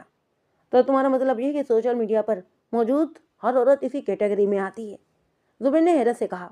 نہیں، میں نے یہ کب کہا ہے؟ میں تو یہ کہہ رہا ہوں کہ سمندر میں ہر قسم کی مچھلی موجود ہے، اور اپنے جیسے روح کو تلاش کرنا ہی آپ کی صلاحیتوں کا اصل امتحان ہوتا ہے۔ اس سے آگے کی اب آپ داستان مجھ سے سنیں، فرحان نے زید کے توقف پر کہا۔ ہمارا اتنے برس کا تجربہ یہ ہے کہ سوشل میڈیا، خاص طور پر فیس بک اور انسٹاگرام پر خواتین کی مختلف اقسام پائی جاتی ہے۔ پہلی وہ جن کے اکاؤنٹ اپنی فیملی یا فرینڈز کے لیے مخصوص ہوتے ہیں۔ فرینڈز بھی وہی جنہیں وہ اپنی حقیقی زندگی میں بھی جانتی ہیں۔ وہ باہر کی دنیا سے کسی کو داخلے کی اجازت دیتی ہیں اور نہ ہی کسی دستک کا جواب۔ اینڈ ایسی لیڈیز سے تو ہم دور ہی بھاگتے ہیں، یہ ہماری کیٹیگری میں آتی ہی نہیں۔ اس کے بعد ان عورتوں کا نمبر آتا ہے جو سوشل میڈیا پر موجودگی کے دوران مختلف پیجز یا گروپ میں ہلکا پھلکا حصہ لے لیا کرتی ہیں۔ ان کے در پر دستک دینے کی کوشش کرو تو جواب کم ہی آتا ہے، یا پھر سرے سے آتا ہی نہیں۔ ان سے زیادہ چھیڑخانی کرو تو بلاک لسٹ میں پھینک دیتی ہیں۔ ایک قسم ان عورتوں کی بھی ہوتی ہے جو خاموشی سے مختلف سرگرمیوں کا جائزہ لیتی رہتی ہیں۔ علی نے لقمہ دیا، خاموشی سے ادھر ادھر جھانکی مار لیتی ہیں۔ اور پھر آف لائن، ایسی عورتوں کو میں ذاتی طور پر زندہ لاشیں کہا کرتا ہوں۔ وہ اتنا کہہ کر خود ہی محفوظ ہوتے ہوئے ہنسنا لگا۔ پھر آتی ہے ہماری والی کیٹیگری۔ اس بار زید نے لقمہ دیا۔ یہ خواتین ضرورت سے زیادہ ایکٹیو ہوتی ہیں، پوسٹیں بھی ایسی کرتی ہیں جن سے اگلا بندہ خود بخود ان کی جانب متوجہ ہو کر ان باکس کرنے پر مجبور ہو جائے۔ ان باکس میں وہ ذرا سوبر بنتے ہوئے جواب دے دیا کرتی ہیں۔ اپنی گفتگو کے دوران وہ کم از کم 10 مرتبہ یہ ضرور جتاتی ہیں کہ انہوں نے پہلے کبھی کسی لڑکے یا مرد سے بات نہیں کی۔ یہ خصوصی شرف ہمیں ہی صرف بخشا جا رہا ہے۔ ان میں سے اکثریت کو ستائش اور توجہ کی بھوک ہوتی ہے۔ بس یہ خوراک دے کر اگر انہیں اپنا عادی بنا لیا جائے تو پانچوں ہی انگلیاں گھی میں اور سر کڑھائی میں۔ وہ اپنے گھریلو راز، تصویروں اور گفٹ کے نام پر فرمائشیں بھی پوری کر دیا کرتی ہیں۔ یہ فارمولہ سبھی پر تو اپلائی نہیں ہوتا، بس 90% ایسا مال مل ہی جایا کرتا ہے۔ بس اتنا سمجھ لے کہ اس سمندر سے اپنی مطلوبہ مچھلی ڈھونڈ لینا ہی کام ہے۔ مل گئی تو پھر وارے ہی نہیں آ رہے۔ تم لوگوں کی بھی ریسرچ کا جواب نہیں۔ زبیر نے حیرت سے آنکھیں پھیلائیں۔ مردوں کے بارے میں کیا خیالات ہیں ویسے؟ ہمیں مردوں کا کیا ہے؟ علی ہنسا۔ اکثریت کو زندگی میں بس صنف نازک کی چاہیے۔ یہ لیکچر تیری سمجھ میں آیا بھی ہے یا نہیں؟ فرحان نے زبیر کو گھورا۔ ایک دم برابر سمجھ آئی ہے۔ بس تو پھر تو اس فیلڈ میں تیری بوئنی میں کروا دوں گا۔ جیسے ہی میری نظر میں کوئی شکار آیا میں اسے تیری طرف ریفیئر کر دوں گا۔ ابھی تو میں خود بھی ایک شکار گھیرنے کی کوشش کر رہا ہوں۔ زید نے فراق دلی سے پیشکش کی۔ اسی انتظام میں ان کے سامنے افطاری کا سامان رکھا جانے لگا۔ زید اپنے موبائل سے ان اشیاء خورد و نوش کی تصاویر لینے لگا۔ ارادہ بہرحال یہی تھا کہ یہ تصاویر تانیہ کو بھیج کر یہ بتائے کہ سب کچھ اسے کی توجہ اور خلوص سے بنانا سیکھ پایا ہے۔ تانیہ کا متوقع رد عمل اور اپنے جال کی جانب بڑھتے قدموں کا تصور اسے خاصا مسرور رکھنے لگا تھا۔ مراد اٹھ جائیں، اب سحری کا وقت ختم ہونے میں زیادہ دیر نہیں ہے۔ تانیہ نے اسے ایک بار پھر جھنجھوڑا۔ کیا مصیبت ہے یار، ہر وقت کیوں پیچھے پڑی رہتی ہو تم؟ وہ جھنجھلا کر بولا۔ تانیہ نے ایسی بند کر کے مراد کی چادر اتار دی اور ریموٹ لے کر باہر نکل گئی۔ اسے علم تھا کہ مراد کے لیے سونا محال ہو جائے گا۔ اس کا اندازہ بالکل درست نکلا۔ کچھ ہی دیر بعد وہ بناتا ہوا باہر چلا آیا۔ پون گھنٹہ باقی ہے ابھی سحری کے وقت میں، اور تم میرے سر پر ڈھول بن کر بج رہی ہو۔ کیوں؟ ویسے تو آپ کو اٹھنا ہی نہیں تھا۔ میں اکیلی بیٹھی تھی یہاں، اس نے جبروس ہو کر کہا۔ جبران اور عثمان آج محلے کے چند پرانے دوستوں کے ساتھ سحری کے لیے فورٹ اسٹریٹ تک گئے ہوئے ہیں۔ پتہ نہیں کب ختم ہوگا تمہارا یہ بچپنا۔ تمہیں لگتا ہے کہ یہ سب کر کے تم بہت کیوٹ لگتی ہو۔ وہ ہر لفظ چباتے ہوئے بولا۔ خیر تو ہے، اتنے انگارے اب کیوں چبانے لگے ہیں آپ آج کل؟ مراد کے مزاج کی تیزی کچھ عرصے سے کافی بڑھ گئی تھی۔ اس سوال پر مراد نے شربار نظروں سے اسے دیکھا اور سحری کے لوازمات کی جانب متوجہ ہو گیا۔ ان دنوں ماجبین کے غائب پر وہ بیدار سا تھا۔ وہ 2-4 روز سے غیر حاضر تھی۔ اس پر متعدد موبائل فون بھی آپ تھا۔ مراد کی ذہنی و قلبی کیفیت بری طرح زیر و زبر ہو چکی تھی۔ غصہ گویا ناک پر دھرا رہنے لگا۔ اب بھی کچھ ایسا ہی ہوا۔ سحری میں پراٹھے اور آملیٹ دیکھا اس کا مزاج پھر بگڑ گیا۔ سالن کی کیا جاڑ آ گئی ہے؟ جتنا خرچہ مجھے ملتا ہے اس میں یہ بھی مل جائے تو اسے غنیمت سمجھیں، تانیہ نے کہا۔ اسے مراد کے رنگ بے حد مشکوک دکھائی دینے لگے۔ گھریلو خرچ کی فراہمی بھی واضح کمی کر دی تھی۔ سوال پر ہر دفعہ یہی اثر ملتا کہ انتظامیہ نے سیزن آف ہونے کی وجہ سے تنخواہ مکمل نہیں تھی۔ مارکی میں افطاری اور روزہ خشائی کی تقریبات میں بچنے والا کھانا وہ گھر لانے کی بجائے مہاجبین کو دے دیا کرتا تاکہ اسے مزید دیر بار کر سکے۔ مہاجبین کا خیال آتے ہی ایک بار پھر وہ مضطرب ہو گیا۔ اسی اضطراب نے تیز بن کر تانیہ کو اپنی لپیٹ میں لے لیا۔ لعنت ہے ایسی زندگی پر جب ڈھنگ کا کھانا بھی نصیب نہ ہو، اور لعنت ہے ایسی کمائی پر، اور لعنت ہو ایسی بیوی پر۔ اس نے غصے سے پلیٹ پیچھے کھسکائی اور تنفن کرتا ہوا باہر نکل گیا۔ تانیہ احساس توہین سے شل وہاں پر بیٹھی رہ گئی۔ اگلے آدھے گھنٹے تک وہ بہتے آنسو میں بے مشکل کھانا زہر مار کر بائی تھی۔ اور روز کمرے میں جا کر سونے کے بجائے وہ ایک مرتبہ پھر چادر اور تکیہ لاؤنج میں لیے صوفے پر دراز ہو گئی۔ دل و دماغ بری طرح سزک رہے تھے۔ مراد اس روز نئے اوقات کار کی وجہ سے 11 بجے دفتر پہنچا تو سخت بنایا ہوا تھا۔ کچھ ہی دیر بعد ماجبین بھی واپس چلی آئی۔ کہاں غائب ہو گئی تھی تم؟ لگتا ہے اپنی نوکری پیاری ہی نہیں ہے تمہیں۔ وہ اپنا غصہ قابو ہی نہ رکھ سکا۔ یہ کمپٹیشن کا دور ہے بی بی، ایک نہیں ہزاروں تیار ہوتے ہیں جگہ لینے کے لیے۔ یہ میں تیار ہوں، اسپتال میں داخل تھی، ماجبین نے نکاح سے بتایا۔ مراد کا غصہ فوراً سرد ہو گیا۔ اسپتال کیوں؟ خیریت تو تھی، بس کچھ اسٹریس تھا۔ اس نے نظریں چڑھائی، تاہم آنکھوں کی نمی مراد سے پوشیدہ نہیں رہ سکی۔ آئی ایم سوری یار، بس غصہ اور ٹینشن میں پتہ نہیں کیا کچھ کہہ دیا۔ تم بتاؤ معاملہ کیا ہے؟ مراد کا لہجہ نرم ہوا۔ سہیل کی وجہ سے، پتہ نہیں اسے کوئی شک ہوا ہے ہم دونوں پر، یا اس کے دماغ میں کوئی خناس آیا ہے۔ وہ مجھ سے بہت غلط توقعات لگائے بیٹھا ہے۔ مہاجبین نے نظریں جھکا لیں۔ اس کی میں، مراد نے بے درے گالیوں کا استعمال کیا، کرتا ہوں بات میں اس سے۔ کیا بات کریں گے؟ یعنی اسے جو بھی شک ہے آپ اسے کنفرم کر دیں گے؟ آپ کو میری قسم کچھ مت کہنا نہ ہی پوچھنا۔ مہاجبین کے آنسو جھلک اٹھے۔ مراد بے بسی سے پہلو بدل کر رہ گیا۔ آپ سے بس یہی ریکویسٹ ہے کہ اب ہم کہیں باہر مل لیا کریں گے، آپ ارینج کر سکتے ہیں نا باہر؟ اس نے بڑی معصومیت سے آنکھیں ٹپ ٹپائیں۔ ہاں یار تم فکر نہ کرو، میں کر لوں گا سب کچھ۔ ٹھیک ہے اب تم جاؤ، شام کی پارٹی کا سیٹ اپ دیکھو، مراد نے کسی خدشے کے تحت کہا۔ غصہ مت کیجیے گا اور نہ ہی کچھ الٹا سیدھا سوچیے گا پلیز، کچھ بھی کرنے سے پہلے میرا خیال کر لیجیے گا۔ مراد نے اس کے التجا پر ہاں میں سر ہلایا۔ دفتر سے باہر نکلتے ہی مہجمین کے ہونٹوں پر مسکراہٹ رینگنے لگی۔ اب اسے اپنا مقصد پورا ہوتا ہوا دکھائی دے رہا تھا۔ تانیہ کا مزاج سخت کبیدہ تھا۔ اس نے مراد کو حسب توفیق فون بھی نہیں کیا۔ سوشل میڈیا کی گلیوں میں قدم رکھا تو زید کی جانب سے ان باکس میں افطاری کی چند تصویریں اور ایک شکریہ کا پیغام موجود تھا کہ وہ اس کی بدولت اپنی دیرینہ خواہشات کی تکمیل کرنے میں کامیاب ہو گیا ہے، اور یہ سب آپ کی محنت سے ہوا ہے۔ تانیہ نے گہرا سانس لکھتے ہوئے لکھا، میرا کیا کمال ہے؟ نہیں، کمال تو آپ ہی کا ہے۔ آپ کو اندازہ بھی نہیں ہے کہ آپ کے ہاتھوں اور الفاظ میں کیا جادو ہے۔ زید کے ان الفاظ نے تانیہ کے سوختہ دل کو ایک عجیب سا سکون فراہم کیا۔ اس نے زید کا یہ فقرہ اتنی بار پڑھا کہ اسے ہر لفظ ہجے زیر ہونے لگے۔ اگر آپ مائنڈ نہ کریں تو اپنے بارے میں نہ کچھ بتائیے۔ تانیہ نے جوابی طور پر کچھ سوچتے اپنا ذاتی تعارف کروایا۔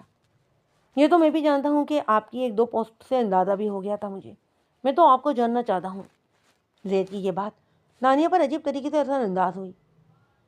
اچھا تو خود ہی پوچھ لیں کیا پوچھنا چاہتے ہیں، اس نے بلا سوچے سمجھے لکھ دیا۔ سب سے پہلے تو یہ کہوں گا کہ آپ کے شوہر بہت ہی لکی ہیں کہ انہیں آپ جیسی کیئرنگ خاتون کا ساتھ ملا۔ آپ سچ میں ایک آئیڈیل ہیں۔ زید کے الفاظ اور انداز نے اس کے دل میں خوف پیدا کر دی۔ پردہ تصور پر مراد کا کف اڑاتا چہرہ اور انتزاعی انداز رقص کرنے لگا۔ ایک بات پوچھوں تانیہ جی، انکار تو نہیں کریں گی؟ اس نے ساتھ ہی خوفزدہ ہونے کا اسمائل کے ساتھ پوچھا۔ ہاں ہاں کہو، کیا وائس کال پر بات ہو سکتی ہے مجھ سے؟ میں آپ کی پیار بھری آواز سننا چاہتا ہوں۔ زید نے کہا، پلیز دیکھیے انکار مت کیجیے گا، پلیز پلیز پلیز، میں کال کر رہا ہوں۔ زید نے اسے سوچنے کا موقع ہی نہیں دیا اور نہ ہی وہ موقع دینا چاہتا تھا، سو اس نے فوراً ہی فون کر لیا۔ تانیہ نے قدرے گھبراتے ہوئے فون اٹھا لیا۔ زید کی آواز میں شائستگی، نرمی اور اپنائیت بری حدت نے اسے بے حد بھایا۔ وہ اسے ذاتی پسند اور ناپسند اور مشاغل کے بارے میں دریافت کرتا رہا۔ تانیہ کو اسے جواب دے کر ایک ناقابل فہم خوشی اور سنسنی سی محسوس ہو رہی تھی۔ زید اپنائیت بھرا انداز اسے اپنی نظروں میں معتبر کر رہا تھا۔ اس روز انہوں نے تقریباً 2.5 گھنٹے بات کی۔ وہ تانیہ کی ہر بات بہت ہی توجہ اور اپنائیت سے سنتا رہا۔ اس کے بعد یہ ایک معمول سا بن گیا۔ ان کی فون کالز کے دورانیہ میں اضافہ ہونے لگا۔ صبح کے علاوہ اب نماز تراویح کے اوقات میں بھی بات ہو جاتی۔ اگلے 1 ہفتے میں ہی تانیہ نے بری طرح زید کے وجود کی عادی ہوتی چلی گئی، اور پھر زید کی جانب سے ایک نیا مطالبہ سامنے آ گیا۔ مراد نے مہجمی سے ملاقات کے لیے ایک خصوصی بندوبست کر لیا۔ اس کے کسی دیرینہ دوست کا ایک فلیٹ ان دنوں خالی تھا۔ مراد نے اسی سے سوال کرنے کا فیصلہ کر لیا، اسی سے فائدہ اٹھانے کا فیصلہ کیا۔ وہ مہجمین کے ساتھ کچھ یادگار وقت گزارنا چاہتا تھا۔ مہجمین نے بھی کوئی اعتراض نہ کیا اور وقت مقررہ پر وہاں پر پہنچ گئی۔ اس نے خود کو ذرا تاپا بڑی سی چادر میں چھپا رکھا تھا۔ مراد نے اس ملاقات میں اپنی عنایت کا بھرپور خراج وصول کیا۔ مہجمین حیران کن طور پر بہت ہی خوش تھی۔ اسی سرچاری میں ڈوبے مراد کو اندازہ ہی نہ ہوا کہ وہ اس کی غفلت کا فائدہ اٹھا کر موبائل فون ایک مخصوص زاویے پر سیٹ کر کے ویڈیو بنانے کی تیاری کر چکی تھی۔ ویسے مراد آپ نے کبھی اپنی بیوی کے بارے میں کچھ نہیں بتایا، اس نے بڑی لغاوٹ سے اپنے دانوں پر سر رکھے مراد سے پوچھا۔ اسے اس بات کی قطعی فکر تھی کہ موبائل میں مراد کی ویڈیو بہت ہی روانی سے بن رہی تھی۔ وہ ان خوبصورت لمحات میں یہ کس کا نام لے رہی ہو بھائی؟ وہ بد مزہ ہوا۔ کیوں بھائی، آپ کی شریک حیات ہیں وہ؟ مجمین نے معصومی سے کہا۔ عذاب حیات کہو تو زیادہ بہتر ہوگا۔ وہ کسی عذاب کی طرح ہے میرے سر پر مسلط، ہر وقت ٹیٹی، ہر وقت ہڑبونک۔ مجھے تو لگتا ہے کہ اس کے ماں باپ کب کھلاتے رہے اسے۔ اوہ یعنی آپ بھی میری طرح اپنی شادی سے خوش نہیں ہیں؟ مجمین بھی افسردہ ہوئی۔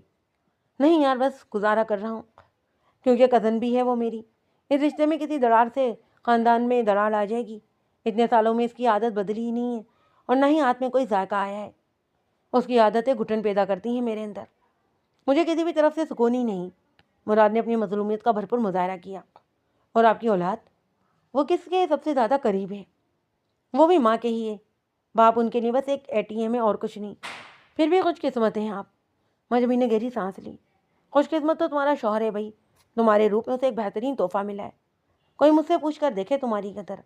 مراد نے وہاں لینا نظر سے اسے دیکھا۔ ویسے مراد، اگر کبھی آپ کی وائف کو ہمارے بارے میں علم ہو گیا تو کیا؟ اس کی اور قطبی عورت نے مجھے جان سے ہی مار دینا ہے۔ وہ بے ساختہ کہہ اٹھا۔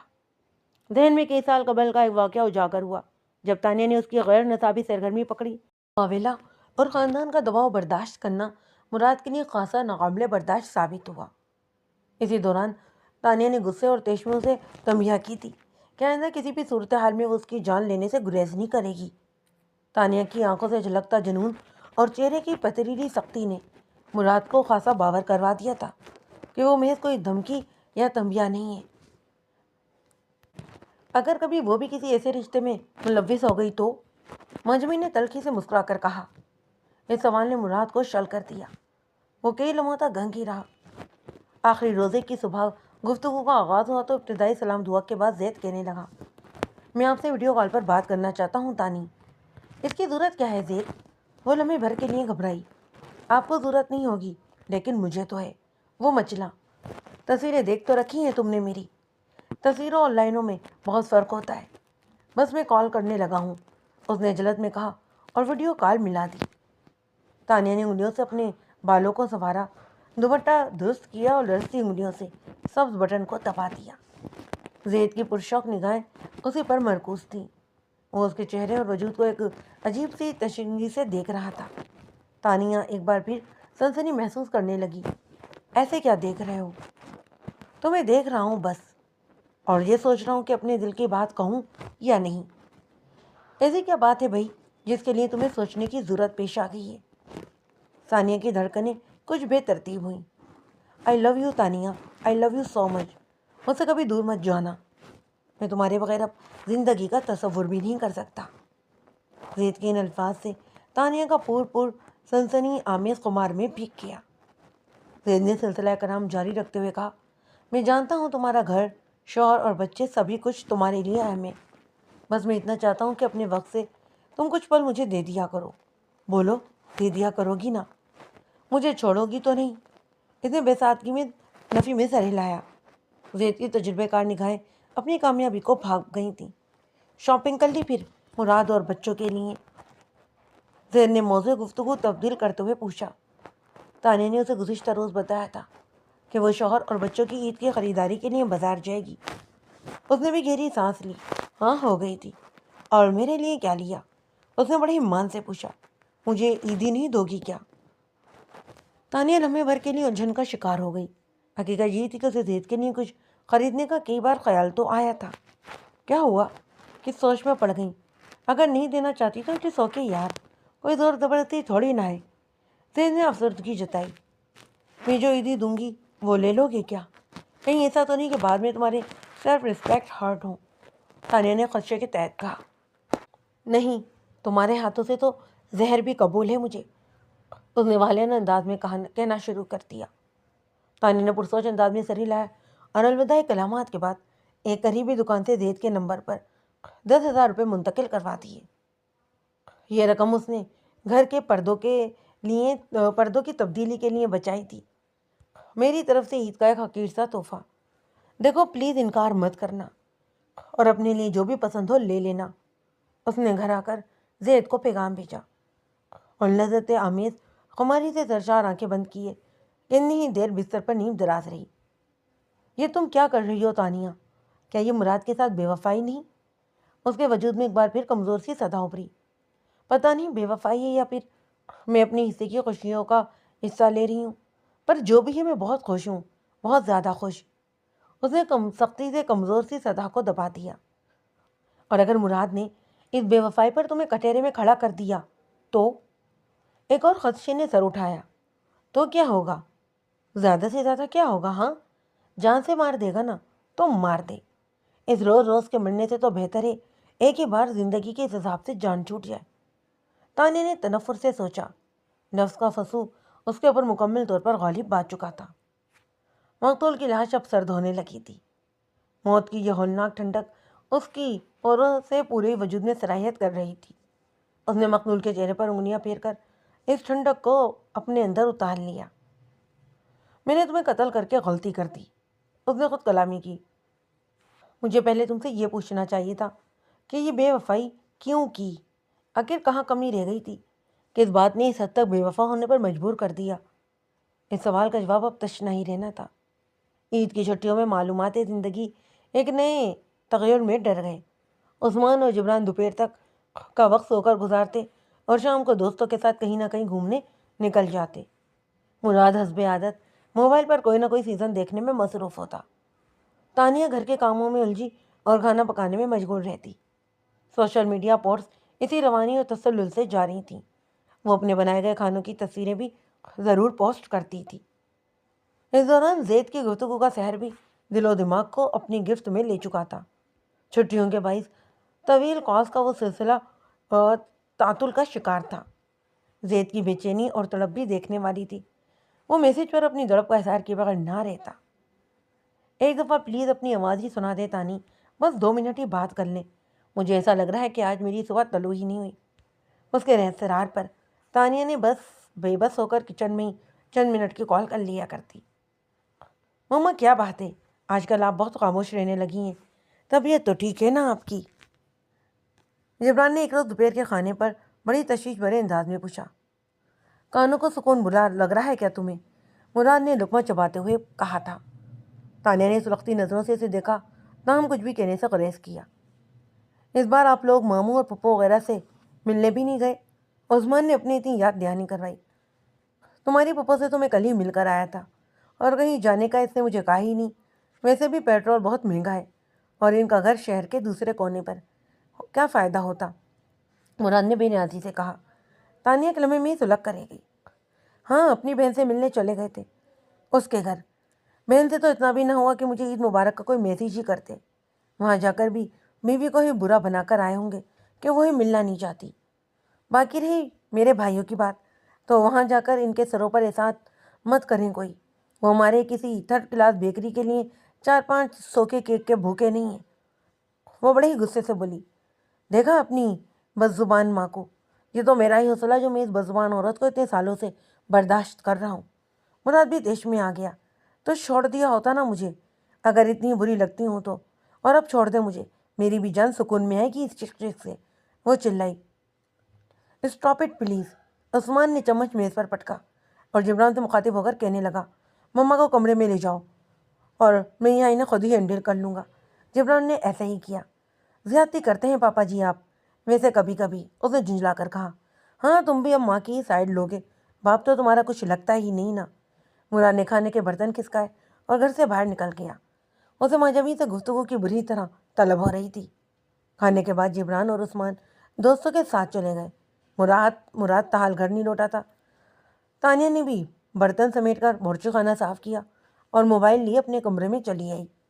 اس نے کھانے کی تصاویر زید کو بھیجی۔ اب دل میں اس کا رد عمل جاننے کا تجسس تھا۔ بہت دل چاہتا ہے کہ تمہارے ہاتھ کا بنا ہوا کھانا کھاؤں، اس کھانے میں تمہارے لمس اور محبت کی خوشبو محسوس کروں۔ اس نے بھی فوراً پیغام بھیجا۔ تانیہ نے اسے فون کر لیا۔ پھر کب بھیج رہی ہو اپنے ہاتھ سے بنا کھانا مجھے؟ زید نے ابتدائی سلام دعا کے بعد کہا۔ تانیہ نے نیم رضامندی ظاہر کی۔ لیکن بھیجوں گی کیسے؟ آن لائن بائک سروس سے۔ زید نے فوراً ہی اسے راہ سمجھائی۔ اپنی لوکیشن بھیج دینا، میں تمہیں 1-2 دن میں کھانا تیار کر کے بھجوا دوں گی۔ وہ آمادہ ہو گئی۔ گڈ، پھر تو میری برتھ ڈے یادگار ثابت ہوگی۔ زید چیخا۔ اسی لمحے دروازے پر گھنٹی بجی۔ تانیہ نے عجلت میں فون بند کر دیا۔ اس کا بھائی اپنے بچوں کے ساتھ ملاقات کے لیے آیا تھا۔ وہ اپنے مزاج پر خوشگواریت طاری کر کے ان کی مہمانداری میں لگ گئی۔ مراد اور بچوں کے معمولات سابقہ ڈگر پر لوٹتے ہی تانیہ نے زید کی فرمائش پوری کرنے کا فیصلہ کر لیا۔ وہ زید کی باتوں اور توجہ کی اس قدر عادی ہو چکی تھی کہ اس کی اپنی کیفیات کا تجربہ کرنے کوئی ملال محسوس کرنے یا انجام کی فکر کرنے کا اس کے پاس وقت ہی نہیں تھا۔ وہ نفس کے سحر انگیز چابک کھاتی سود و زیاں سے بے نیاز بس سر پر دوڑ رہی تھی۔ یاد تھا تو صرف اتنا کہ یہ مسافت بری طرح لذت آمیز ہے۔ یاد تھا تو بس اتنا کہ اسے زید وہ سب کچھ بھرپور انداز میں حاصل ہو رہا تھا جو مراد کی برسا بس کی رفاقت میں محسوس نہیں کر پائی تھی۔ وہ کھانے میں بریانی، قورمہ اور کھیر تیار کرنے کے بعد اس نے 15,000 روپے ایک ڈبل شاپر میں لپیٹے اور بریانی کے ڈبے میں رکھ دیے۔ یہ زید کی سالگرہ کے لیے اسے شاپنگ کا تحفہ تھا۔ زید کی بھیجی گئی location per on line bike بھیج کر وہ انتظار کی لذت آمیز سنسنی میں مبتلا ہو گئی۔ تقریباً آدھے گھنٹے بعد ہی اسے ایپ سے اندازہ ہوا کہ سامان زید تک پہنچ گیا ہے۔ تھوڑی دیر بعد زید کی ویڈیو کال بھی آ گئی۔ وہ کھانے کے سارے ہی برتن اپنے سامنے رکھے انہیں والینہ نظروں سے دیکھ رہا تھا۔ ابتدائی سلام دعا کے بعد اس نے بریانی کا برتن اٹھایا اور اسے دیوانہ وار بھوسے دینے لگا۔ یہ کیا کر رہے ہو؟ پاگل ہو گئے ہو کیا؟ تانیہ حیران ہوئی۔ ان پر تمہارے ہاتھوں کا لمس ہے نا تانی، اسی لیے بس۔ وہ پاگل سی نگاہوں سے اسے دیکھتے ہوئے بولا۔ شاید میں پاگل ہی ہو گیا ہوں۔ اس نے قورمے کے ڈبے سے بھی وہی سلوک شروع کیا۔ تانیہ کا وجود سنسنا کر رہ گیا۔ ایسی دیوانگی کا تو اس نے تصور بھی نہیں کیا تھا۔ بریانی کا باؤل کھولو، اس میں تمہارے لیے ایک سرپرائز ہے، تانیہ نے سنسنی سے بےحال ہوتے ہوئے کہا۔ زید نے پیسے برآمد کیے اور سنجیدگی سے کہنے لگا، اس کی ضرورت نہیں تھی، ویسے اپنے لیے برتھ ڈے شاپنگ کر لینا، مجھے اچھا لگے گا، لیکن میں تو کوئی اور گفٹ لینا چاہتا تھا۔ زید نے پرشک نگاہوں سے اسے دیکھا۔ تانیہ کی نظروں میں البتہ زکام تھا۔ اپنے بال کھول دو نا پلیز میرے لیے، اس نے فرمائش کی، اور تانیہ کا ہاتھ بھی خود ساختہ انداز میں سر کی جانب بڑھا اور کیچر اتار گیا۔ اگلے ہی لمحے بال کندھوں پر بکھر گئے۔ بیوٹیفل۔ اب یہ چادر بھی ایک سائڈ پر رکھ دو۔ تانیہ نے یہ فرمائش بھی پوری کر دی۔ اس کے بعد آنے والا مطالبہ سن کر وہ لمحے بھر کے لیے سنسی ہو گئی۔ نہیں زید، یہ غلط ہے، پلیز۔ محبت میں کچھ غلط نہیں ہوتا جانے من، پلیز۔ تانیہ کے ہاتھ حرکت سے انکاری رہے۔ زید نے چند لمحے انتظار کیا، پھر صد مہری سے کہنے لگا، معافی چاہتا ہوں تانیہ میم، میں ہی پاگل ہوں کہ آپ سے محبت میں اتنا آگے بڑھ گیا۔ آپ کے لیے بھلا میری حیثیت ہی کیا ہے؟ تھینک یو، آپ نے مجھے میری اوقات بتا دی، گڈ بائے۔ ثانیہ کتنی دیر شل بیٹھی رہی۔ اسے بھی شدید غصہ آ رہا تھا۔ کیا سمجھ کر اس نے یہ فرمائش کی ہے مجھ سے؟ اتنا ہی گرا پڑا سمجھ رکھا ہے کیا؟ اگلے 2 روز بعد یہ غصہ رنج میں ڈل گیا۔ چوتھے روز یہ جذبات احترام میں منتقل ہو گئے۔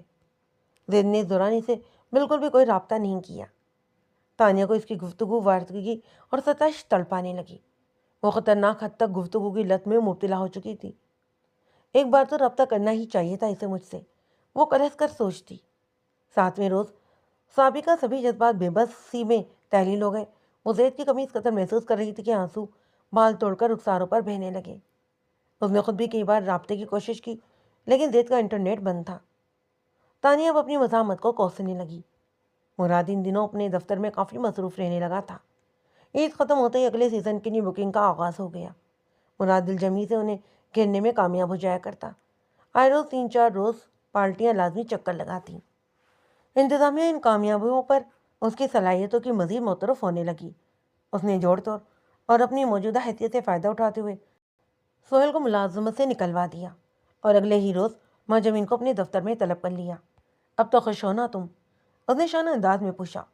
اوہ، تو کیا آپ نے؟ مجھے تو پہلے ہی شک تھا، وہ ساخت ہوئی۔ میں تمہاری طرف بڑھنے والی ہوا بھی برداشت نہیں کر سکتا۔ مجھ سے دور ہونے کی کبھی کوشش نہ کرنا، میں قبر سے بھی نکال لاؤں گا تمہیں۔ مراد کی آنکھوں میں جنون جھلکنے لگا۔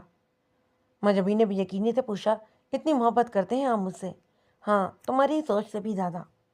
بلکہ میں تو کہتا ہوں کہ تم طلاق لے لو اپنے شوہر سے، میں تم سے شادی کر لوں گا۔ میرا تو یہ سوچ سوچ کر ہی خون کھولتا ہے کہ وہ تمہارا شرعی حقدار ہے۔ مجبین اس مطالبہ پر شدر رہ گئی۔ آپ بھول رہے ہیں کہ ہم دونوں ہی بچوں والے ہیں۔ اس نے سنبھل کر کہا، تو کیا ہوا، چھوڑاؤ انہیں باپ کے پاس، میں بھی آزاد کر دوں گا اپنے بیوی بچوں کو۔ میں جان گیا ہوں کہ ان میں سے کوئی بھی میرا سگا ہمدرد نہیں۔ وہ بڑی سرد مہری سے بولا، باہر ملنے کا دل نہیں کرتا کیا آپ کا؟ مہجبین نے اب یکدم ہی پینترا بدل کر دلار سے پوچھا۔ مراد اس کے مطالبے اور فرمائش پر نہال ہو کر رہ گیا۔ میں بھی تم سے یہی کہنے والا تھا، کل صبح یہاں آنے سے پہلے اس فلیٹ پر ملتے ہیں۔ ٹھیک ہے، میں آ جاؤں گی۔ مہجبین نے آسودگی جتائی۔ اپنے ہاتھوں سے ناشتہ بھی بنا کر لانا میرے لیے، مجھے یقین ہے کہ تمہارے ہاتھ میں لاجواب ذائقہ ہوگا۔ اور کوئی حکم؟ مراد اس کی نداؤں پر فریقہ ہو گیا۔ دفتر سے باہر نکلتے ہوئے مہاجبین کے دل و دماغ میں طوفان برپا ہو چکا تھا۔ اب منصوبے پر عمل درآمد میں مزید تاخیر ممکن ہی نہیں تھی۔ اپنے کمرے میں بستر پر نیم دراز زید نہایت پرسکون انداز میں کوئی فلم دیکھنے میں مصروف تھا۔ اس نے 10 روز سے تانیہ کو دیے جانے والے نمبر کا انٹرنیٹ تو کیا سم ہی بند رکھی تھی۔ زید کے لیے یہ کوئی نیا کھیل تھوڑی نہ تھا۔ وہ جانتا تھا کہ شکار کس حد تک مزاحمت کر سکتا ہے، اس کے بعد کامیابی لازم ہوتی ہے۔ وہ کسی بھی شکار پر زیادہ دیر وقت صرف نہیں کیا کرتا۔ تانیہ کی دی جانے والی وقت کی سرمایہ کاری سود سمیت وصول کرنے کا یہی بہترین موقع تھا۔ فلم دیکھنے کے بعد اس نے طے شدہ منصوبے کے مطابق انٹرنیٹ بحال کر دیا۔ اس کے اندازے کے مطابق اگلے ہی 10 منٹ میں تانیہ کا فون آ گیا۔ زید نے اپنے بال منتشر کر لیے، داڑھی تو وہ پہلے ہی بڑھا چکا تھا۔ فون اٹھاتی اسے تانیہ کی اتری ہوئی صورت اور بے چین نگاہوں سے اندازہ ہو گیا کہ شکار اب خود ہی شکار کے لیے بےتاب ہے۔ کہاں تھے زید تم؟ کوئی ایسا بھی کرتا ہے کیا؟ اس کی آنکھوں سے آنسو جھلک پڑے۔ یہی تو میں پوچھنا چاہتا ہوں، کیا کوئی ایسا بھی کرتا ہے؟ وہ تلخی سے بولا۔ غلطی ہو گئی مجھ سے، پلیز آئی ایم سوری۔ نہیں، غلطی تو مجھ سے ہوئی ہے جو تمہاری محبت میں اتنا آگے بڑھ گیا۔ نہیں زید، پلیز ایسا مت کہو، میں بھی تم سے بہت محبت کرنے لگی ہوں۔ اس کی ٹوٹے ہوئے پن پر زید کا دل بلیوں چلنے لگا۔ یہ کیسی محبت ہے جو مجھ پر اعتبار بھی نہیں کرتی ہو؟ وہ اب شکوہ کرنا ہوا۔ اندھا اعتبار ہے مجھے تم پر، کہو تو ثبوت بھی دے دیتی ہوں، ثانیہ نے جنون میں کہا، اور اگلے ہی لمحے زید کی سابقہ فرمائی بھی پوری کر دی۔ زید نے اپنی نظریں خیرہ ہونے کی بھرپور اداکاری کی۔ اس کے چہرے سے جھلکتی ستائش اور والیانہ تانیہ کو آسودگی میں مبتلا کرنے لگا۔ اب تو خوش ہو گئے نا؟ اب تو ناراض نہیں ہوگے نا؟ وہ بلک اٹھی۔ میں تم سے ملنا چاہتا ہوں۔ تانی، بولو، آؤ گی نا ملنے؟ زید کے لہجے میں محسوس ہونے والی طلب اور جذبوں کی حرارت کا پس منظر سمجھنا تانیہ کے لیے مشکل نہیں تھا۔ ہاں، کہاں ہوں؟ وہ مزاحمت کے قابل ہی کہاں تھی۔ میرے فلیٹ کا ایڈریس ہے نا تمہارے پاس، بس کل ہی چلی آؤ۔ تانیہ لمحے بھر کے لیے تعامل کا شکار ہوئی۔ لیکن وہ فلیٹ تو تم شیئر کرتے ہو نا؟ میرے سوا کوئی بھی نہیں ہوگا یہاں، سبھی اپنے کاموں پر چلے جاتے ہیں، میں البتہ چھٹی کر لوں گا، زید نے بڑی گمبھیر انداز میں کہا اور اس کے حسن کے قلابے ملانے لگا۔ موت کی ٹھنڈک انگلیوں کی پوروں میں بہارا اتارنے کے بعد اس کے ذہن میں ایک نئی ہلچل برپا ہو گئی۔ یہ بات کیسے نکل گئی میرے ذہن سے؟ شٹ، اتنی اہم بات کیسے نکل سکتی ہے میرے ذہن سے؟ اس قتل کا حقدار کوئی اور بھی تو ہے، وہ کیوں زندہ ہے؟ جینے کا حق تو اسے بھی نہیں ہے۔ اس کی خود کلامی قدرے بلند ہو گئی۔ بس تو پھر ڈن ہوا، ایک قتل اور ہوگا، اور آج ہی ہوگا۔ اس کے چہرے پر سختی اور آنکھوں میں شدید جنون تھا۔ اگلے ہی لمحے وہاں صرف بیار و مددگار لاش باقی رہ گئی تھی۔ زید کا فون بند ہونے کے بعد تانیہ نے اگلے روز کی جانے والی تیاریوں کا آغاز کر دیا۔ اس نے اپنا عید کا جوڑا نکال کر استری کیا جو زید کی فرمائش پر ہی سلوایا تھا، اور زید نے اس کی تصاویر پر بے پناہ محبت جتائی تھی۔ دوپہر کے بعد اس نے بیوٹی پارلر جا کر دیگر تیاری بھی مکمل کی۔ اس کے دل و دماغ پر ایک سرور سا طاری تھا۔ اپنی ذہنی کیفیت میں اسے مراد کی غیر معمولی چہکار اور جوش کا بھی اندازہ ہو ہی نہ سکا۔ کھانے کے برتن سمیٹ کر وہ اسی خاموشی سے بستر پر جا لیٹی۔ نیند بہرحال اب اس کی آنکھوں سے کوسوں دور تھی۔ مہاجبین کے اقرار اور مطالبے نے مراد کے وجود میں گویا ایک نئی روح پھونک دی۔ مہاجبین کو فتح کر لینے کی خوشی سے ہواؤں میں اڑا رہی تھی۔ اس نے کھانا بھی جیسے تیسے ختم کیا اور الماری کھول کر اگلے روز کے لیے لباس منتخب کرنے لگا۔ تانیہ کو اس نے مکمل نظر انداز کیا ہوا تھا۔ وہ مہاجبین سے ملاقات کا تصور اور تانیہ کی بے سروپا گفتگو سے مدمزہ ہونا ہی نہیں چاہتا تھا۔ بستر پر لیٹنے کے باوجود نیند آنکھوں سے کوسوں دور تھی۔ اس نے موبائل فون نکالا اور سیزن دیکھنے کا آغاز کر دیا۔ تانیہ کو اس رات نیند بالکل بھی نہیں آئی۔ وہ خاموشی سے مراد کو موبائل پر سیزن دیکھنے اور آدھی رات کے بعد سوتے ہوئے دیکھتی رہی۔ آج اسے 21 سالہ رفاقت محض اجنبیت محسوس ہو رہی تھی، اور آج صبح 7 بجے ہی اٹھ کر تیار ہو گیا۔ آئینے کے سامنے کھڑے ہو کر اپنے بچے کچے بالوں میں برش پھیرتے ہوئے وہ بے حد عجلت میں دکھائی دے رہا تھا۔ ناشتہ؟ تانیہ نے آنکھوں سے بازو اٹھا کر اس سے پوچھا۔ وہ رکائی سے بولا نہیں کرنا، اور کمرے سے باہر نکل گیا۔ تانیہ نے گہری سانس لے کر کروٹ بدلی۔ نیند نہ آنے کے بعد اس کا سر بے حد بوجھل ہو رہا تھا۔ آنکھوں میں کھچاؤ کی کچھ عجیب سی کیفیت تھی، وہ جھنجلا کر رہ گئی۔ اس ملاقات میں وہ زید کو جس قدر فریش لگنا چاہتی تھی، نیند کے غائب اور ذہنی تناؤ نے ہر خواہش ملیا میٹ کر دی۔ آدھے گھنٹے تک اسی طرح کروٹیں بدلتے ہوئے گزر گیا۔ کچھ دیر بعد کمرے کا دروازہ دھاڑ کی آواز سے کھلا۔ تانیہ ہڑبڑا کر اٹھ بیٹھی۔ وہ چہرہ اس کے لیے بالکل اجنبی تھا۔ زید بھی اس روز معمول سے کچھ زیادہ ہی پہلے اٹھ بیٹھا۔ وہ تانیہ کی آمد اور اس سے ملاقات پر بے حد سنسنی محسوس کر رہا تھا۔ اس کی بھی گزشتہ رات جاگتے ہوئے گزری، تاہم اس بیداری نے اسے کسی بھی قسم کی تھکن یا جھنجھلاہٹ نہیں بلکہ ذہنی آسودگی اور اطمینان ہی فراہم کیا تھا۔ زید نے ایک نئی خاتون کی جانب پیش قدمی کا آغاز کیا تھا۔ اس خاتون سے شناسائی بھی اس کی مہم جئی لگن اور مستقل مزاجی کا ایک ثبوت تھی۔ زید ایک معروف ٹک ٹاک شو بہت شوق سے دیکھتا۔ اس شو میں ہر عمر کے افراد اپنے جوہر اور ہنر کا مظاہرہ کرتے تھے۔ چند روز پہلے زید نے ایک خاتون کی بھیجی گئی ویڈیوز دیکھی اور پل بھر میں ہی اس کے جسمانی حسن ناز و انداز پر فریقہ ہو گیا۔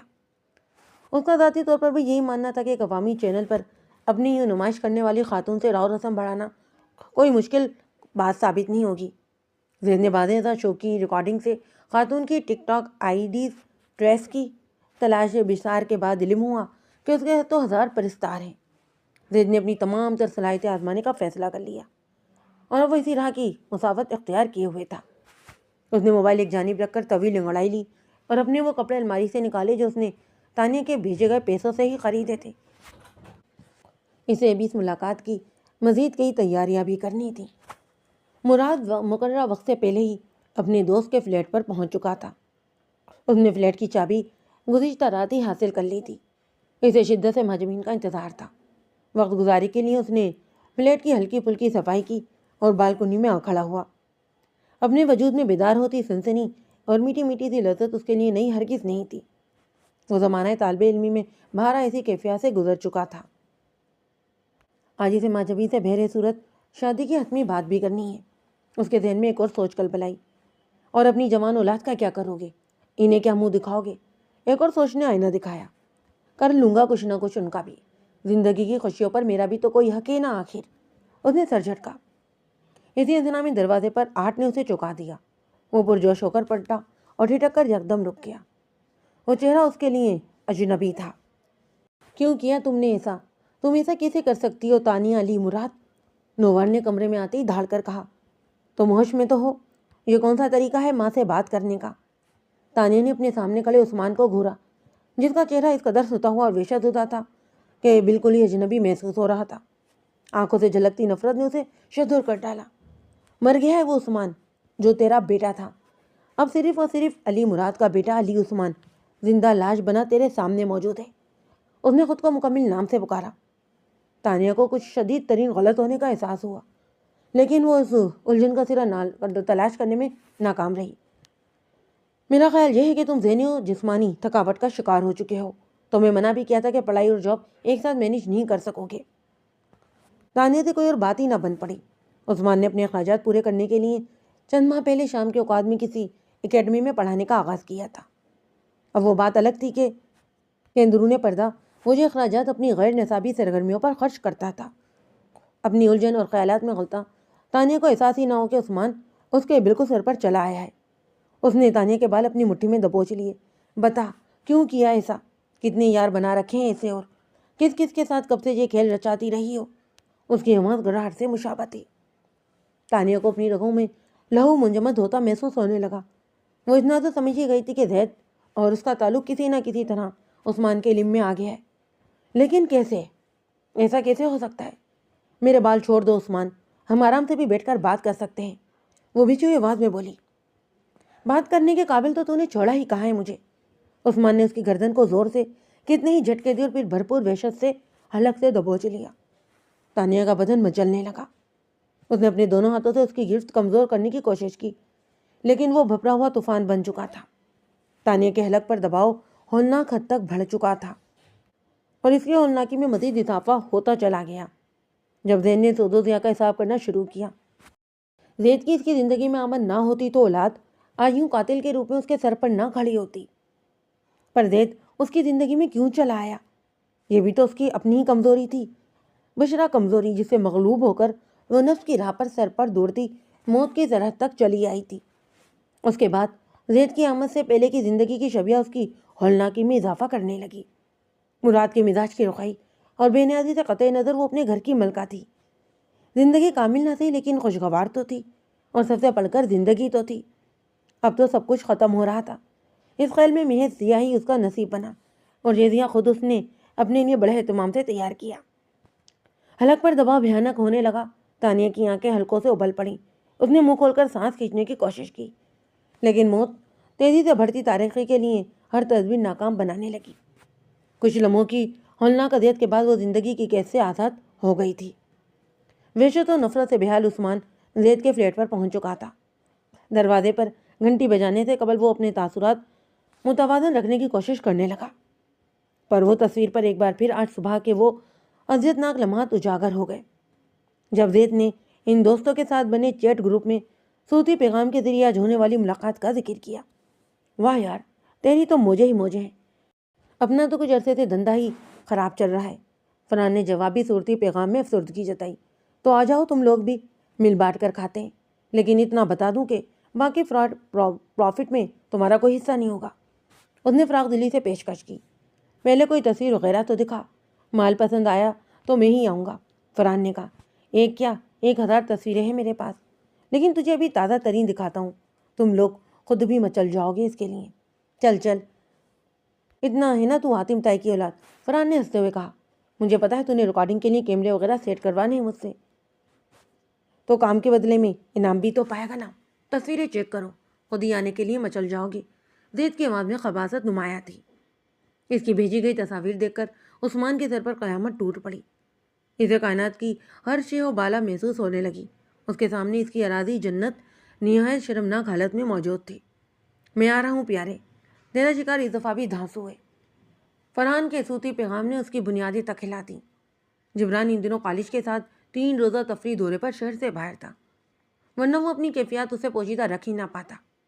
عثمان اس وقت مجھے میں وحشت بنا تانیہ کے کمرے میں جا پہنچا، اور اب زید سے حساب چکتا کرنے چلا آیا تھا۔ ایسے کیا دیکھ رہے ہیں جیسے پہلے کبھی دیکھا ہی نہیں، مہاجبین نے شرم کی نگاہوں سے اسے دیکھ کر مسکراتے ہوئے کہا۔ اس روپ میں تو پہلی بار ہی دیکھ رہا ہوں۔ مہاجبین خاصی نقصق سے تیار تھی۔ چست کپڑوں اور تیز میک اپ کی وجہ سے اس کا روپ بھی دو آشنا ہو چکا تھا۔ ناشتہ لائی ہوں میں آپ کے لیے، جلدی سے آ جائیں ورنہ ٹھنڈا ہو جائے گا۔ اس کے لہجے میں شرنی ٹھہراؤ بھری نرمی نے مراد کو ایک عجیب دلی سکون فراہم کیا۔ مہاجبین نے اپنے ساتھ لائی ہوئی ڈسپوزیبل پلیٹ میں گوبھی بھرا پراٹھا اور ٹماٹر کی چٹنی نکالی۔ اس کے بعد پراٹھے سے نوالا توڑ کر مراد کی جانب بڑھایا۔ مراد اس کی اداؤں پر بس مر مٹنے کو ہی تیار بیٹھا تھا۔ کھانے کے دوران وہ اسے لاگوٹ بھری باتیں بھی کرتی رہی۔ تم بھی تو کچھ کھاؤ نا، آپ نے کھا لیا تو سمجھ لیجیے میرا بھی پیٹ بھر گیا۔ اس کی لگاوٹ میں مزید اضافہ ہوا۔ تھوڑی دیر میں وہ 2 پراٹھے ختم کر چکا تھا۔ پسند آیا ناشتہ آپ کو؟ ہاں لاجواب ہے۔ مراد نے اس کا ہاتھ تھاما اور اپنی عنایت کا اخراج وصول کرنے کا آغاز کیا۔ مہاجبین کے ہونٹوں پر مسکراہٹ گہری ہو گئی۔ پھر کیا سوچا ہے تم نے طلاق کے بارے میں؟ ہو سکتا ہے کہ اس کی نوبت ہی نہ آئے۔ کیا مطلب ہے تمہارا؟ مراد چونک کر سیدھا ہوا، اور اگلے ہی پر زمین و آسمان تابالا ہوتے محسوس ہونے لگے۔ اسے یکدم شدید چکر آیا۔ مراد نے خود کو سنبھالنے کی کوشش کی، لیکن چکر بڑھتے ہی جا رہے تھے۔ کہتے کہ کم گوئی بہت مفید ہوا کرتی ہے، میں نے آزما بھی لی۔ مہاجبین کے تیور یکدم ہی بدل گئے۔ اس کی آنکھوں میں عجیب سی تپش دکھائی دینے لگی۔ مراد اس تبدیلی کو فی الفور کوئی بھی مفہوم پہنانے سے قاصر تھا۔ میں نے تمہیں سب کچھ بتا دیا، لیکن یہ تو بتایا ہی نہیں کہ میں ایک اسپتال میں نرس کے طور پر کام کر چکی ہوں۔ وہاں بھی تم جیسے گس سے پالا پڑنے پر مجھے وہ نوکری چھوڑنی پڑی۔ مجھے بہت سی اداؤں کے بارے میں کسی بھی عام انسان کی نسبت بہت زیادہ معلومات ہوتی ہیں۔ ابھی جو پراٹھے تم نے بہت مزے لے کر کھائے، ان میں ایک مخصوص دوا شامل کی تھی میں نے۔ اس دوا کے رد عمل میں تم کئی گھنٹوں تک یوں ہی نقاہت اور اعصاب انتشار محسوس کرتے رہو گے۔ مہاجبین نے اتنا کہہ کر توقف کیا اور بھنکارتے ہوئے بولی، اب تم یہی سوچ رہے ہو نا کہ میں نے تمہارے ساتھ یہ سب کیوں کیا ہے، تو اس کے ذمہ دار بھی تم خود ہی ہو۔ تم ایک نہایت خود غرض، بے حس اور بے ہمت انسان ہو۔ مکاری اور موقع پرستی تمہاری رگ رگ میں بسی ہوئی ہے۔ تم نے کیا سمجھا تھا کہ ہر عورت برائے فروخت ہوتی ہے؟ تم کوئی بھی چارہ ڈالو گے تو میں تمہاری ڈگڈگی پر رقص کرنے لگوں گی۔ تم نے میری مجبوریوں سے فائدہ اٹھایا، چلو وہاں تک تو قابل برداشت تھا، لیکن تم نے یہ کیسے سوچ لیا کہ میں اپنے بچوں کو چھوڑ کر تمہارے پاس چلی آؤں گی؟ ہاں، کیسے سوچ لیا کہ تمہارا چارہ نگل کر اپنی ممتا کو قربان کر دوں گی؟ بس اسی روز میں نے تہیہ کر لیا تھا کہ تمہیں عبرت کا نشانہ بناؤں گی۔ مراد نے کچھ کہنے کی کوشش کی لیکن ہانپ کر رہ گیا۔ پہلے میرا پلان کچھ اور تھا، تمہیں تو شاید اندازہ ہی نہیں کہ میں نے تمہاری بیوی کو بھیجنے کے لیے ایک ریکارڈنگ بھی تیار کر لی تھی، لیکن پھر یہ پلان خود ہی میں نے کینسل کر دیا۔ تمہاری بیوی اور تمہارے بچے کچھ عرصہ خفا ہو لیتے، لڑائی جھگڑا کر لیتے، اس دوران تم مجھے قصوروار ٹھہراتے رہتے کہ تمہاری پوزیشن سے فائدہ اٹھانے کے لیے میں نے ہی تمہیں بہکایا تھا، ورنہ تو تم نہایت نیک اور عرصہ انسان ہو اور میرا ہی کریکٹر خراب تھا۔ اپنے فائدے کے لیے مردوں کو بہکانا میرے لیے بہت آسان ہے، وغیرہ وغیرہ۔ اس کے بعد کیا ہوتا؟ وہ کچھ عرصے بعد تمہیں معاف کر دیتے۔ ان خونی رشتوں کی یہی تو مجبوری ہوتی ہے کہ انہیں بالآخر ایک دوسرے کو معاف کرنا ہی پڑتا ہے۔ تم انہیں اپنی وفا اور پچھتاؤ کا یقین دلانے کے لیے مجھے رسوا کرتے رہتے، کیا خبر مجھے نوکری سے ہی نکال دیتے۔ اس کے بعد تم وہی سب پھر شروع کر دیتے، پھر کوئی مہاجبین اپنی مجبوریوں کی عوض تمہاری حوث اور موقع پرستی کی بھیٹ چڑھ جاتی۔ نہ نہ نہ نہیں، یہ تو خسارے کا سودا ہوتا۔ بس پھر کیا تھا، میں نے پلان بدل دیا، اور اب جو کچھ تمہارے ساتھ ہونے والا ہے تمہاری سوچ اور گمان سے بہت پرے ہوگا۔ بلکہ تم ہی کیا، میں ہر اس شخص کے ساتھ اب یہی سلوک کروں گی جو میری مجبوری کا فائدہ اٹھانے کی کوشش کرے گا۔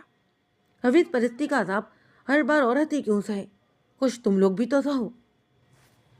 منجمین نے نفرت سے اس کی جانب دیکھا اور اپنے بیگ سے چند مخصوص اوزار نکال کر اس کے وجود پر ماہرانہ انداز میں نشر زنی شروع کر دی۔ مراد نے ملتجی نگاہوں سے اس کی جانب دیکھتے ہوئے اپنے کمزور ہاتھ جوڑ دیے۔ منجمین نے نفرت سے وہ ہاتھ جھٹکے اور اس پر قیامت ڈھا دی۔ یہ سب کچھ اتنی مہارت اور تیزی سے ہوا کہ مراد کے نرال وجود کو مزاحمت کا کوئی موقع ہی نہ مل سکا۔ وہ محض بحث بسی اور اذیت سے بل کھا کر ہی گیا۔ منجمین کے ہاں نہایت ماہرانہ انداز میں حرکت کر رہے تھے اور نظر سے مخصوص مرم پٹی بھی کرتی۔ اس کی آنکھوں سے آنسو کی باڑھ جاری ہو گئی۔ منجمین نے اس کا موبائل فون نکال کر اپنا phone number, calls, chatting record حذف کیا اور ایک ایک جانب رکھ کر آسودگی سے کہنے لگی، میں نے اپنی کہی اور موجودگی کے گواہ کا بندوبست کیا ہوا ہے۔ تم فکر نہ کرو، تمہارا وہ دوست یہاں آ جائے گا، پھر تمہاری اس حالت کے بعد اسپتال لے جائے گا۔ مرو گے نہیں تم بہرحال، بس آج کے بعد سسکتی ہوئی زندگی گزارو گے۔ اس محرومی کے بعد اپنے بیوی بچوں سے کبھی نظر ملانے کے قابل نہیں رہو گے۔ اس کے بعد منجمین نے ہر ممکنہ مقام سے اپنی انگلیوں کے نشانات مٹائے اور بڑے اطمینان سے واپس روانہ ہو گئی۔ اب مراد اپنی تنہائی اور احساس اذیت کے ساتھ دل و دماغ پر برپا جنگ سے بھی لڑ رہا تھا۔ وہ اس حالت میں تانے اور بچوں کا سامنا کیسے کرے گا؟ کیا وہ اسے قبول کر لیں گے یا نہیں؟ ان کی نظروں میں دھتکار اور حقارت وہ کیوں کر برداشت کر پائے گا؟ اس دائمی روگ کے بعد وہ تانیہ سے اپنا رشتہ کیسے رکھ پائے گا؟ اس اذیت کی ہولناکی میں مزید اضافہ اس وقت ہوا جب دل و دماغ نے سوز و ضیاء کا حساب شروع کر دیا۔ وہ اپنے گھر اور ملازمت کے معاملات میں بہت مطمئن تھا۔ تانیہ کی عجلت پسندی، ہم وقت سر پر سوار رہنے کی عادت اور دھوس جماتے رہنے میں بھی اس کے لیے محبت اور عزت ہی تو تھی۔ وہ اپنی سلطنت کا بادشاہ تھا۔ اس کی ایک غلطی اسے کس شرمناک موڑ پر لے آئی۔ منجمین کی زندگی میں آمد اس کی اپنی ہی کمزوری ہی تو تھی۔ وہ تانیہ کو پیار اور متنازع سے سمجھا کر بھی تو عادتیں بدلوا سکتا تھا۔ وہ جیسی بھی صحیح اس کی بیوی تھی اور بلا شبہ اس سے محبت بھی کرتی تھی۔ اس کی کوتاہیوں نے زندگی کا مفہوم ہی بدل ڈالا تھا۔ اب مزید زندگی شرمندگی اور آزار کی سوا تھی کیا بھلا؟ کتنے بجے بلایا بھائی تو نے اس حسینہ دل نواز کو؟ فرحان نے زید سے پوچھا۔ وہ کچھ دیر پہلے ہی وہاں پر پہنچا تھا، آ جائے گی 10-11 بجے تک شاید، وہ بڑی بے نیازی سے بولا۔ چل پھر اچھا سا ناشتہ تو کروا، اس کے بعد کیمرے فکس کرتا ہوں۔ فرحان نے صوفے پر کتھری نیم دراز ہوتے ہوئے کہا۔ کروا دیتا ہوں وہ بھی، اور باقیوں نے آنا ہے یا نہیں؟ میسج تو بھیج دیں لیکن کوئی جواب نہیں آیا کسی بھی طرف سے۔ آ جائے گا جواب بھی، اتنا مجھے یقین ہے کہ یہ چانس کوئی بھی مس نہیں کرے گا۔ علی تو بالکل بھی نہیں۔ فرحان نے ایک بار پھر موبائل پر تانیہ کی تصویریں ندیدے پن سے دیکھنی شروع کر دی۔ اسی انسنا میں دروازے پر گھنٹی بجی۔ زید نے جلدی سے اٹھ کر دروازہ کھولا اور عثمان کو لیے اندر آیا۔ دیکھا، میں نے کہا تھا نا کہ علی یہ چانس کبھی بھی مس نہیں کرے گا۔ فرحان نے محفوظ ہو کر زید کو مخاطب کیا، جو دوبارہ اپنی کرسی پر سنبھال چکا تھا۔ اسی انتظار میں عثمان کی نظریں فرحان کے موبائل پر تھی۔ اس کا وجود بھیانک تلادم کی زد میں آ گیا۔ کیا بات ہے، طبیعت تو ٹھیک ہے نا تیری؟ زین نے اس کے چہرے کا بغور جائزہ لیا۔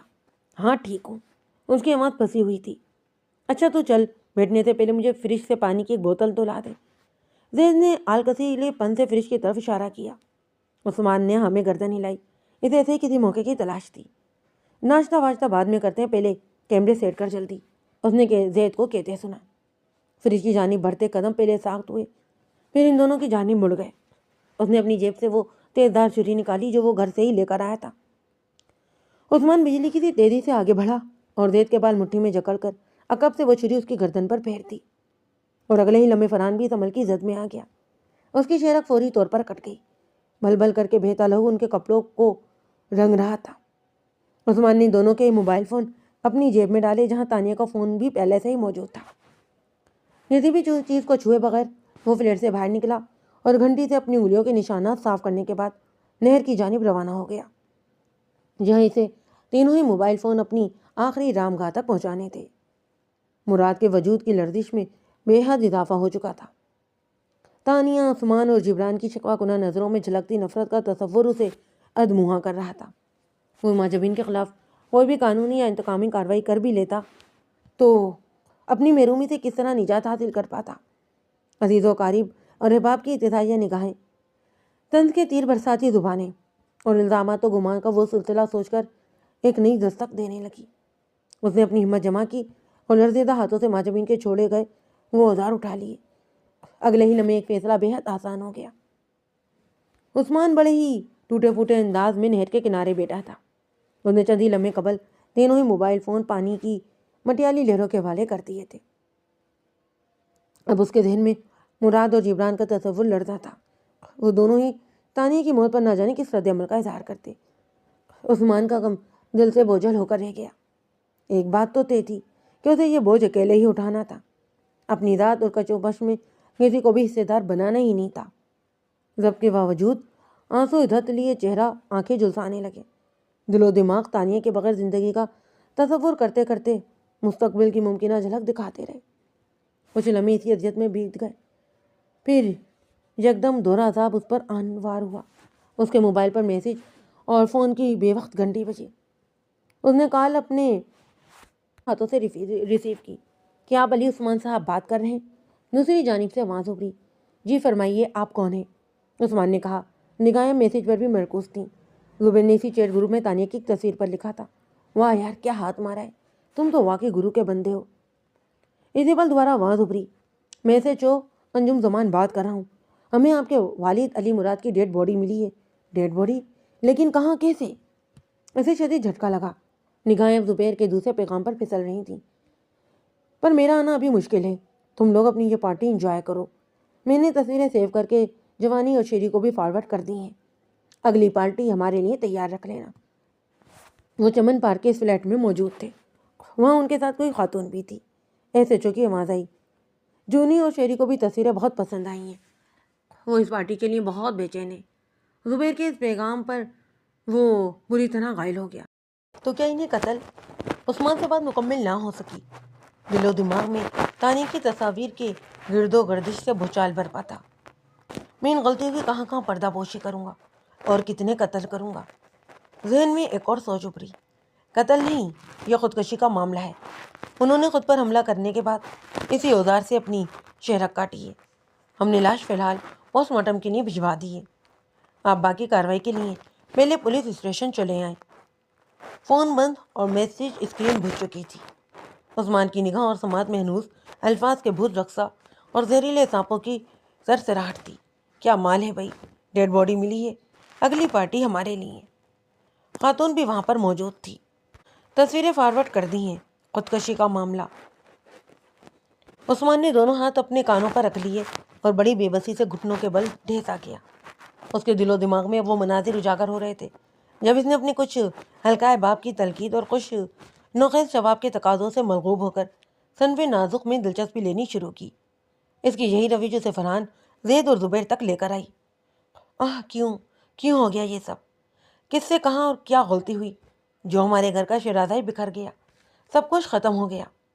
یہ پاپا کی غلطیاں تھیں یا پھر میرے ہی کوئی گناہ جو ہماری خاتون خانہ بھی بہک گئی۔ مما نے کس کی غلطی کا تاوان ادا کیا؟ کیسے بہک کر اس دلدل میں وہ قدم رکھ بیٹھی؟ سبھی کچھ ختم ہو گیا ہے۔ وہ بے بسی سے سوچنے لگا، لیکن کسی الجھن کا سرا ہاتھ نہیں آ رہا تھا۔ اس ہولناک کیفیت میں اس وقت مزید اضافہ ہوا جب دل و دماغ نے سود و ضیاء کا حساب کتاب شروع کر دیا۔ اس کا گھر جنت کا گہوارہ تھا۔ والدین کی تھوڑی بہت ناچاکی تو ہر گھر میں ہوا ہی کرتی ہے۔ انہوں نے اولاد کی ضروریات زندگی پوری کرنے میں کوئی کسر نہ اٹھا رکھی تھی۔ عثمان کی حیثیت اس سلطنت کے شہزادی کی سی تھی۔ جس وقت نوکری کا آغاز اس نے اپنی مرضی سے ہی کیا تھا، اور اس کا پس منظر غیر نصابی سرگرمیوں کی تکمیل تھا۔ اگر وہ ان سرگرمیوں میں ملوث نہ ہوتا تو ملازمت کی ضرورت پیش آتی، اور نہ ہی زید، فرحان اور زبیر وغیرہ جیسے افراد سے ملاقات ہوتی، نہ ہی وہ اپنی پٹری بدل کر بڑی عمر کی خاتون سے تعلقات استوار کرتا، اور پھر یہ کڑیاں تانیہ کے روپ میں مقافات عمل سامنے نہ لاتی۔ یہ سب اس کی مشرہ کمزوری کے تحت ہوا۔ سوچوں کا پرخانہ سلسلہ فون کی گھنٹی سے پھر رکا۔ اس نے فون پر نگاہ ڈالے بغیر ہی کال اٹھائی۔ دوسری جانب زبیر تھا۔ علی کہاں ہو تم؟ زید وغیرہ کے ساتھ ہی ہونا؟ وہ ہونٹوں کو بھینچ کر بولا، نہیں یار، وہ لوگ فون نہیں اٹھا رہے۔ مجھے پتا ہے وہ اپنی پارٹی میں بزی ہوں گے۔ میرا پروگرام تو فائنل کر دیتے۔ جونی اور شہری مجھے میسج کر کر کے الگ باولے ہو رہے، کچھ بتا تو دیتے مجھے۔ زبیر عجلت میں کہتا چلا گیا، بکواس بند کر حرام زادے، بند کر اپنی بکواس۔ کیا تیرے گھر ماں بہن نہیں ہے؟ وہ حلق کے بھر چلایا۔ میں نے تیری کون سی دم پر پاؤں رکھ دیا ہے جو یوں تو ایک دم بھونکنے لگا ہے؟ زبیر حیران ہوا۔ 900 چوہے کا کے بلی حج کو چلی۔ میں کر لوں گا بات خود ہی ان سے، تو احسان نہ کر مجھ پر۔ زبیر نے اتنا کہہ کر فون بند کر دیا۔ عثمان کی ذہنی رو میں بھونچال آ گیا تھا۔ زبیر کو جب اس کی والدہ کے انتقال کا علم ہوا تو وہ جونی اور شہری کے ساتھ جنازے میں شرکت کے لیے ضرور آئے گا، اور تانیہ کو دیکھ کر اسے علم ہو جائے گا کہ اب کس کی دم پر پاؤں آیا تھا۔ تانیہ کی موت نے رسوائی کا ایک اور پول کھول دینا تھا۔ اسے ہر جانب سے اتضاعیہ اور زہریلے کیکیں اور سرگوشیاں سنائی دینے لگی۔ اس کے بعد ان کیکوں میں مراد کی موت پر چامگوئیوں کا تڑکا لگ گیا۔ عثمان کا ذہن یکدم الٹ گیا۔ اس نے نرم زمین سے مٹی اٹھا کر اپنے سر میں ڈالی اور چہرے پر زوردار تھپڑ مارنے شروع کر دیے۔ کسی بھی پل سکون کے آ ہی نہیں دے رہا تھا۔ مراد و تانیہ کی لاشوں اور زہریلی سرگوشیوں کے تصور سے اسے اپنے وجود پر ایسی تعاون کا احساس ہونے لگا۔ اس نے چلو میں پانی لے کر بدن پر ڈالنا شروع کر دیا، لیکن اپنے دوستانہ تعلقات کا خیال اس تعاون میں مزید اضافہ کر رہا تھا۔ اس نے قدر آگے بڑھ کر اپنی ٹانگیں بھی اس پانی میں ڈبو دیں۔ اب سکون میں مزید اضافہ ہوا تو وہ کچھ اور آگے جھک گیا۔ ابھی سے پانی میں اپنا چہرہ اور رقص دکھائی دینے لگا۔